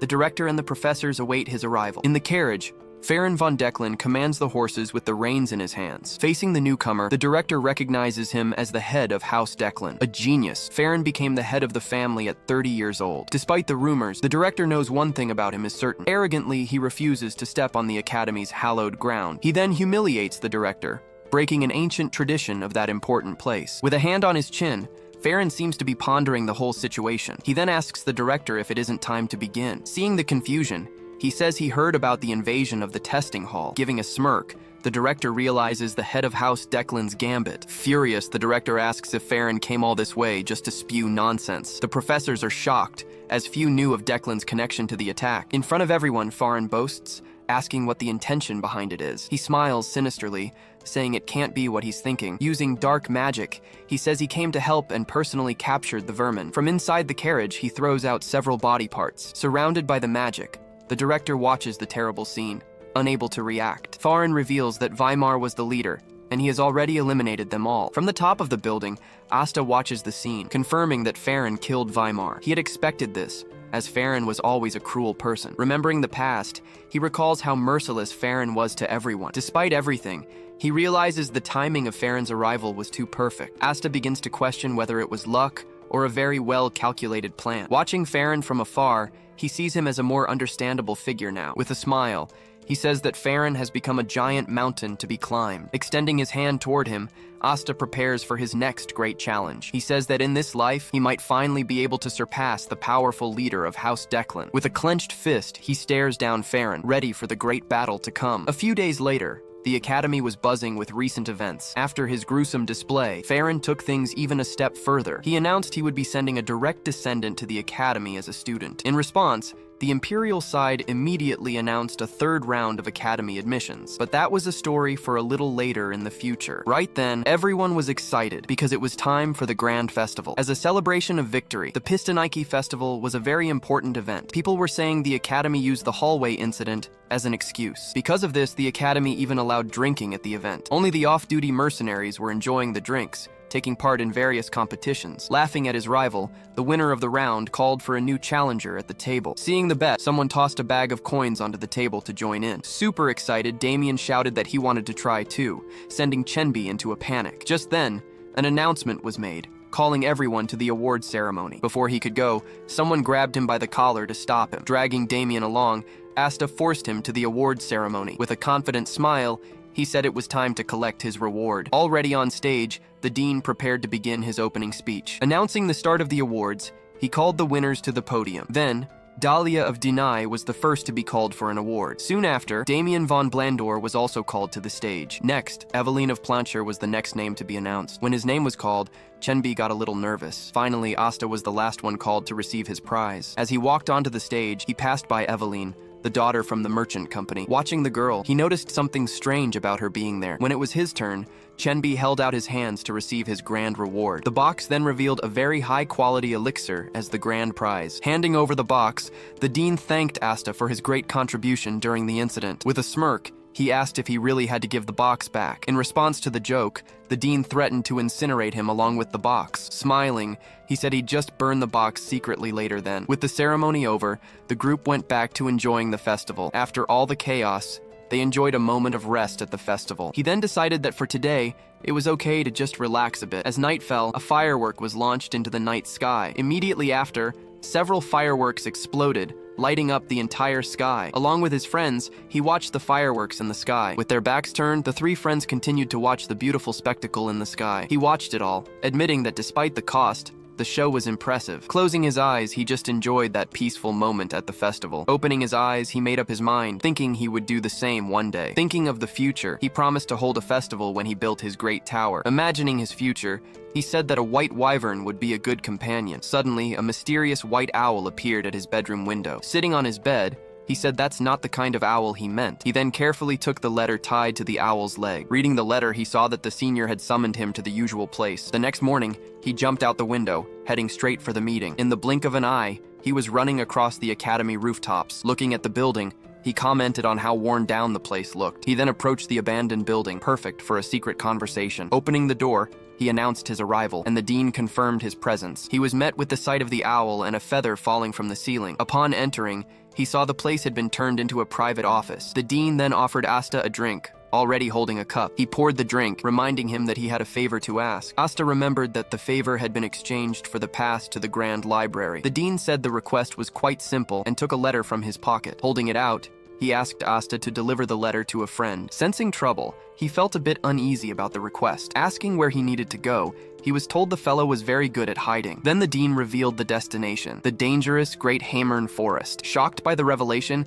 he was visibly annoyed by such a dangerous destination. Being a dangerous place, the forest was full of monsters and magical materials, but the dean said it wouldn't be too difficult. as there were people living there. Before he could speak, the dean mentioned he'd almost forgotten something. Showing a document, he revealed a reward of several high-quality elixirs. Then, the dean asked what he was about to say before being interrupted. With a nervous smile, he said he was running late for his retirement from the academy. On a sunny morning, he prepares for his next big, important mission. He looks at the letter in his hands, already well aware of his task. With a smile, he says just looking at the document makes him feel secure. Tallying the rewards, he now has 3 top-tier elixirs, which is incredible. Along with the elixirs, he also finds another item with the letter. He receives an artifact production voucher from the prestigious Irricane workshop. He then realizes the veteran was hiding something much bigger from him. The dean explains that he originally planned to call the person back to the academy, but the guy said it would be awkward to return and that he had something to finish. He then tells Asta he'll have to go and help him settle his personal affairs. With a smile, he asks the dean if he has a conscience at all. He runs out of the academy, saying he managed to get even more compensation for the job. Glancing aside, he sighs, bracing himself for what's to come. He decides that with so many elixirs, he doesn't need to focus on his mana right now. With that, he decides to use a mana limbs technique to strengthen himself. Remembering the past technique, he prepares to finally strengthen his weak body. His goal is to become a mage with the body of a knight. With a smile, he says he can aim even higher than before. Going to an isolated place, he finds the perfect spot for training. Sitting on the ground, he concentrates to begin the difficult strengthening process. With focused eyes, he says he's ready to finally start everything. Grabbing one of the elixirs, he swallows it in one go without hesitation. As he consumes the item, a powerful energy begins to flow through him. He focuses on his breathing, pouring every drop of mana directly into his body. His ultimate goal is to make the mana run through every joint, muscle, and nerve. Suddenly, the process causes excruciating pain that he can barely withstand. Recognizing the sensation, he shouts that the damn thing is back. His fire mark on his chest reacts, flaring to life intensely. Despite the pain, he manages to pull himself together, almost losing his focus completely. With a sinister smile, he realizes the fire mark has activated. Questioning the mark, he wonders what kind of encounter it will bring this time. Focusing on the plan, he now circulates the mana throughout his body. Injecting the mana into his muscles, he screams from the unbearable pain of the process. Writhing on the ground, he feels as if his muscles are being completely torn to shreds. Struggling in agony, he wonders if he should just stop right there. Shouting at the mark, he curses it for forcing him to go further. At that, the mark scolds him for forcing mana into his bones too soon. Completely exhausted, he finally manages to finish the painful physical strengthening process. Getting to his feet, he realizes the technique was a success, exceeding his expectations. Clenching his fist, he feels that his flesh is now strong enough. Smiling confidently, his dream of fighting like a knight becomes possible. To test his new powers, he decides to bite his own finger hard. With the open wound, he's shocked, saying he even went easy on himself. Observing the wound, he notices it will heal in about 15 minutes. Surprised by the speed, he realizes his regeneration is on a troll's level. With this bonus, he's now on the same level as the monster from Blandor. Putting that aside, he turns to look at something strange on the ground. Crouching down, he notices a faint mana coming from the pool of blood there. He notes that the mana is familiar, and that he can control it completely. Extending his hand, he decides to test his theory with a light spell. Concentrating the mana, he releases a powerful light spell from his hand. In shock, he realizes the caster of the spell was the blood, not him. With a sinister smile, he sees a new and insane potential in that ability. He thinks he can use the proliferation formula to regenerate blood and tissue. Deciding not to get involved, he plans to talk to Lancy at the right time. Satisfied, he decides to call this new ability blood magic. The scene changes, and he's in a cafe with Damien and Chenby. Lancy appears, relieved to see them well, and asks if there's a problem. Extremely agitated, Damien shouts that he's fine, and tells her to leave immediately. She then says that Lady Gamo asked her to pass on an important message. She says the message is about the proposal for the construction of Lake Blandor. At this, she comments that the document's format was surprisingly proper and professional. He understands she's referring to his documents of blood, sweat, and tears. Taking a sip, she prepares to deliver Lady Gamo's official message. Anxious, Damien asks what the message is, hoping for a positive answer. She states bluntly that Damien's proposal was flat out denied by the family. With a smile, she says that despite the denial, it's not entirely impossible. Adjusting her glasses, she reveals that he needs to rank in the Academy's top 10. At this, Asta understands that Gamo's real objective was exactly this. Asta and Chenby show up, and Lancy says they can help Damien with the task. She then promises that the Blandor family will reward them handsomely for their help. Asta gets worried, while Damien fills with hope at the new chance. Annoyed, he regrets getting involved in that proliferation formula situation. With a sinister smile, Damien says he understands and accepts the new challenge. The next day, They meet in the library to start studying. Asta asks Damien how well he understands magic, but Damien doesn't even know the basics. He then asks to see the notes, and Damien says he brought everything. Suddenly, a pile of new unused books is placed on the table. In shock, they realize the situation is a living hell for them. Asta asks if he turned in the assignments, and Damien throws the papers on the table. Chenbi is relieved, but Asta suspects something is very wrong. Looking at the papers, he sees they are nothing but meaningless scribbles. Annoyed, he closes his eyes, seeing his dream of a ritual slipping away. The only good thing is that Damien isn't bad at history and culture. The real problem is the magic classes, and Asta isn't confident he can teach him. Damien asks if the situation is that serious, not understanding the gravity of it. Suddenly, a voice calls out to Asta, and he turns to see who it is. A young woman introduces herself as Furion. He corrects her, clarifying that he's Asta. She says she overheard their conversation and asks if he's going to help Damien. Saying she might be able to help, Furion offers to take on the difficult task. Damien gets super excited, seeing a new hope for his big problem. Asking if she's for real, Asta hears that she's going to show him something. Showing some papers, she says she knew Chenbi would recognize this important document. With a smile, she reveals that it's a compilation of the most recent exams. Pulling out more documents, she warns that's not all she has. She boasts that she has summaries of every professor's exams right there. Analyzing the papers, Chenbi says that everything is much clearer to him now. Although suspicious, Asta realizes he has no choice but to accept. With a victorious smile, Furion watches Asta, who holds himself back from retaliating. He then warns that despite everything, there is just one condition. His condition is that she help him with combat after the midterm assessment. Faced with this proposal, Asta is visibly interested in the deal. Snapping his fingers, he says he can help her right now in the training room. Confused by the response, he asks who the help would be for. Asking him to come along, she says she'll guide him to the location. Outside the academy, they arrive in the neighboring city, the City of Mist. He asks how much farther they have to go, and she replies that they're almost there. Going through several alleys, Asta follows her, starting to get annoyed. Walking ahead, she controls herself to keep from hitting him right then and there. Arriving at the spot, she announces this is it, leaving Asta surprised. Upon entering, he finds himself in a very luxurious private training center. Walking through the place, he comments that the owner must have a lot of money to spare. Wearing sunglasses, he now seems ready for serious business. A woman appears and welcomes them, calling Asta by his name. He then recognizes her as the noble student Dahlia of Denai. Furion asks if it really has to be him, but Dahlia refuses to back down. She states that she has no intention of using her family's influence. Turning to Asta, she pleads with him to help her with this. In response to her request, he says he has a proposal for her. Pointing to Furion, he says that Dahlia should use her for the training instead of him. In a panic, Furion asks if Dahlia is actually considering that absurd proposal. Pointing at Asta, she says she already paid her part with the study materials. With a serious look, he reminds her that she still hasn't paid for what she did. With no choice, she accepts, while Dahlia just watches the scene in silence. Outraged, she steps back, saying she has no intention of going through with it. She shouts that she is a proud descendant of the Denai family, with a will of her own. With a sinister smile, he challenges her, asking if she's stronger than Exter. Clenching her fist, she bites her lip, controlling her anger to keep from exploding. Leaving the two of them, Asta says he doesn't have much time and needs to go. Sighing, he says that now Chenbi can relax a bit with the help. Turning to Dahlia, he asks if she wants to be trained in combat. Faced with the offer, she stares at him with a serious expression, saying nothing. Changing scenes, Asta is now in a restaurant getting ready to eat. As he cuts his meat, he reflects that there's no turning back for him now. Facing the plate of food, the conversation begins in a tense silence. She then picks up a piece of meat, eating calmly while watching him. With a smile, she asks Evelyn if he isn't trying too hard. Visibly nervous about the question, he just stares at her, not knowing what to say. She explains that complaints have increased because no one managed to get a bracelet in the hallway. Changing the subject,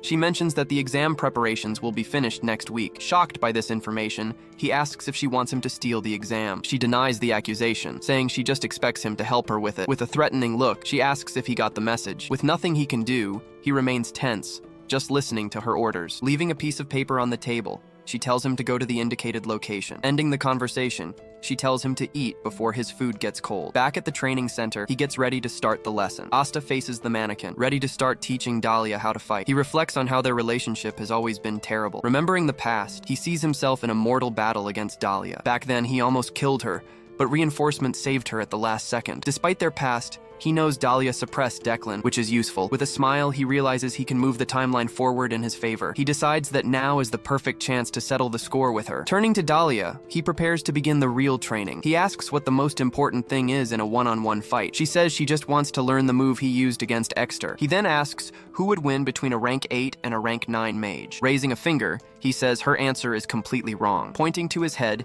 he says the winner is the one who breaks the other's head first. Confused by his answer, she stares at him, trying to understand his strange logic. Focusing mana into his fingertip, he prepares to attack. Attacking quickly, he shows that the first strike is what wins the fight. After a long day, the sun finally begins to set on the horizon. Stretching, Chenbi complains that it's getting too late for them. Asta walks on, satisfied with the training and Dahlia's progress as a fighter. Suddenly, Chenbi asks what happened to Damien all this time. Evelyn approaches, making Chenbi awkward with his sudden presence. Asta teases him, asking about the 310 gold he spent. Changing scenes, Evelyn now walks alone, thinking about his current situation. He regrets having to steal the document, but he knows they won't leave him alone. Remembering their meeting, he knows Goldrin has enough power to force him. He sees the mission as a perfect opportunity to get what he wants. Arriving at the designated location, he prepares to start his new mission. Remembering the past, he gets annoyed at the street kid who got in his way. Confidently, he says that this time, everything will be completely different. As he opens the door, he finds Asta waiting for him outside. Entering the shop, he wonders if this is the right place, as it looks normal. A smiling man approaches and asks what he would like to order. Stammering, Evelyn orders a hot and frozen dragon's horn tea. After ordering, he confirms this is the place he was told about. The man then hands over the tea and comments on Evelyn's surprise. With a smile, he explains that the place doesn't look like a black market on purpose. Looking around, Evelyn sees that the place looks like a normal tea house. The man asks how he found the place, and Evelyn tells him what he's looking for. He then says someone is selling and asks which department he wants. With a smile, the man says he'll meet the seller over the weekend. Evelyn is surprised, asking if he means they should go to the location together. He then realizes the man is trying to fully involve him in the plan. With nowhere to retreat, he agrees to go along to check the goods. At his response, the man just smiles and says it's all right. The man then says he will tell him the location and time of the meeting. Asta watches the scene through the window, preparing to act in secret. Suspicious, he calls the whole situation a load of obvious bullshit. He finds it very suspicious that a seller would appear just as a buyer shows up out of nowhere. Opening a portal, he decides he's going to see everything with his own eyes. Putting on a hood, he says he'll start by robbing the richest bastard. Back at the shop, the man waits for the next step of his plan. Sipping his tea, he plans to leave town as soon as the job is done. He wonders where he should go after stealing the exam papers. Suddenly, he hears a voice asking if he isn't serving customers. Turning around, he's startled to see a figure sitting in the chair behind him. He recognizes the mask as belonging to Declan's tiger, the Ruby Jade. Telling him to stop acting, Asta tells him to skip the whole charade. He then says he's looking for an item, a subspace bag. The man is shocked, realizing he's referring to Callahan's bag. Stammering, the man says he's never seen such an item around here before. Nervously, he lets out an awkward laugh, not knowing what to do in this situation. With a snap of his fingers, Asta silences him, telling him to be quiet. He then warns him that his head is too noisy when he thinks. Frightened, he realizes that Asta is no ordinary mage from the Declan faction. He gives in, saying he'll tell him everything about the boy from before. Asta tells him to explain everything as they head to the shop's warehouse. The man asks if he shouldn't also check the warehouse, suspiciously. With a threatening look, Asta asks if he's hiding something from him. With no choice, the man just closes his eyes, completely terrified of Asta. Nervously, the man asks if they really need to go this far. Asta assures him that as long as it doesn't involve Declan, everything will remain secret. Given this assurance, he decides to tell the whole truth. He reveals that Evelyn commissioned the job,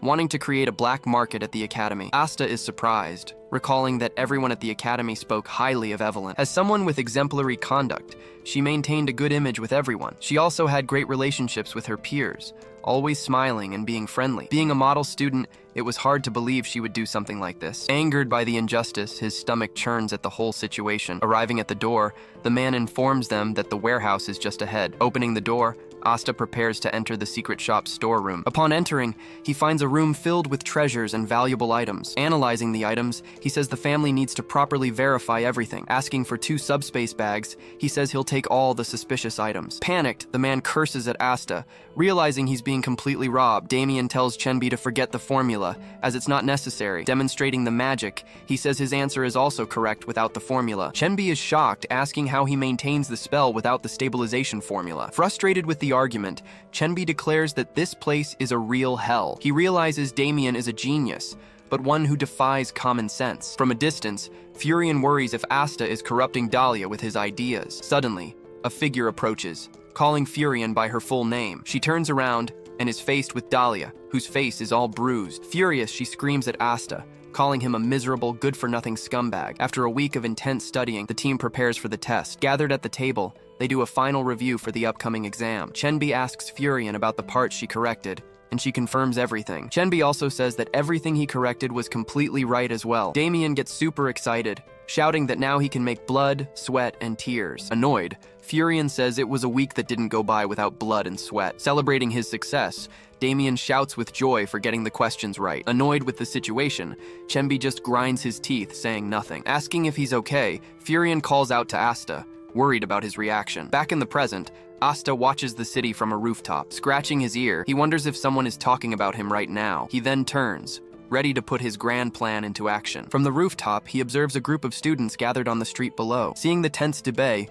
he feels an overwhelming urge to beat him senseless. He holds himself back, deciding not to cause a scene with Evelyn and Debay right now. Standing on the street, Evelyn waits for someone, looking a bit impatient. Holding an orb, Asta says that now it's time for the big show. Elsewhere, the vendor explains the contents of the exam papers to everyone. A sealed envelope is placed on the table, containing the most important information. The vendor confirms that the paper, the seal, and the pattern are all from the academy. Evelyn then says that, as promised, they will continue to give Debay opportunities. Evelyn says they will make it clear that everything was thanks to Debay. The vendor says he'll examine everything, and that Debay will distribute the papers. Saying their goodbyes, the vendor and his companion leave, closing the door behind them. Alone in the room, Evelyn just relaxes in her chair with a satisfied look. With a smile, she calls him an idiot, revealing her true manipulative nature. She then asks her lackey if the job is going well as planned. He says she must proceed without any mistakes, as Debay is disposable in their plan. She then invites him for a meal, and he thanks her for the invitation. Watching the scene through the window, Asta is shocked by Evelyn's rotten nature. He hides, thinking of a good way to ruin her plans. He sits at the table,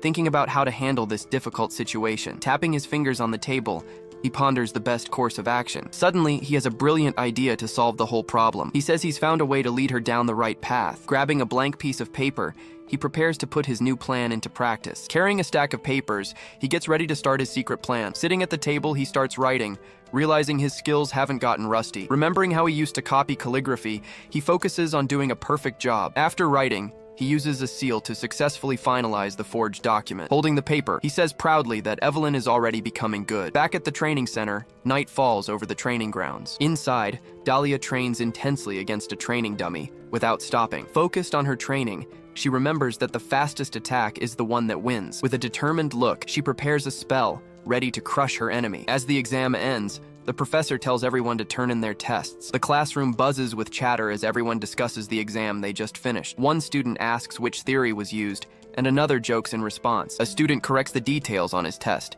reviewing formulas and symbols. A classmate praises him, saying he must have been studying in secret. Evelyn watches the scene, wondering if Deminen is really the genius he seems to be. With a smile, she celebrates the success of her first transaction of the day. She thinks about Deminen, the Viscount's son who controls the grain warehouses. She brags about having 4 deals like that, securing a huge profit. Suddenly, a hooded figure throws a paper dart in her direction. Startled by their appearance, she turns around, confused about what's happening. The figure reveals themselves, saying that Debay is another one of her many clients. He then calls out to Deminen, asking him to follow him somewhere. In a mysterious voice, he says the director is waiting for him. Confused and worried, Evelyn wonders what could be going on. The next morning, an announcement calls everyone to an emergency meeting in the hall. The students gather, talking about a cheating scandal during the exams. Evelyn overhears the conversation, wondering who could have been responsible. She calms herself down, knowing she was meticulous and left no trace behind. The director calls for silence and begins to address all the students. A masked instructor announces that several students were caught cheating on the exams. Surprised,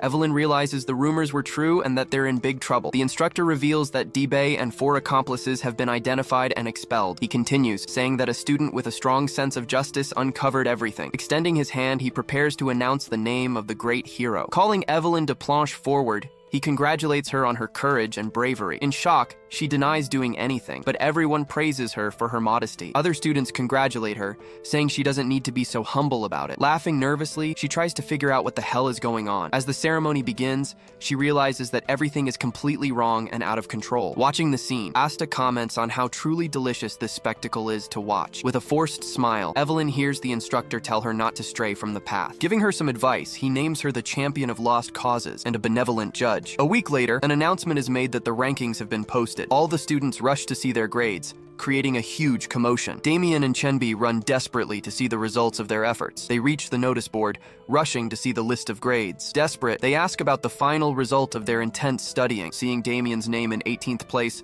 they shout with pure happiness and relief. Asta then tells them to take a closer look at the grade list. He points out that Deminen is ranked much higher than Damien on the list. Suddenly, The instructor appears, saying he read the wrong line on the list. He then corrects the position, showing the true grades of all the students. With the correction, the list now shows Damien in 16th place. Shouting with happiness, Damien and Chenbi celebrate the success of their hard work. With the mission accomplished, Asta says he can finally collect his great reward. A voice calls out to him, and he turns to see who it is. It was Chenbi, who brags that maybe he has a talent for teaching others. Suddenly, a dark voice tells him to shut up, scaring him. Embarrassed, Asta wonders if he accidentally said that out loud. Asta then asks if he knows about an assistant's involvement in the cheating scandal. He explains that the poor guy sold the answers just to get by. Asta asks if he knows how long it takes for an assistant to become a professor. Chenbi says he heard from Professor Parun that it takes about 3 or 4 years. Asta then asks if he really wants to become a professor at that academy. Super excited, Damien shows up, shouting about blood, sweat, and tears everywhere. Asta says that if he really wants to teach, there's only one way. With a smile, he says Chenbi must become a super powerful archmage.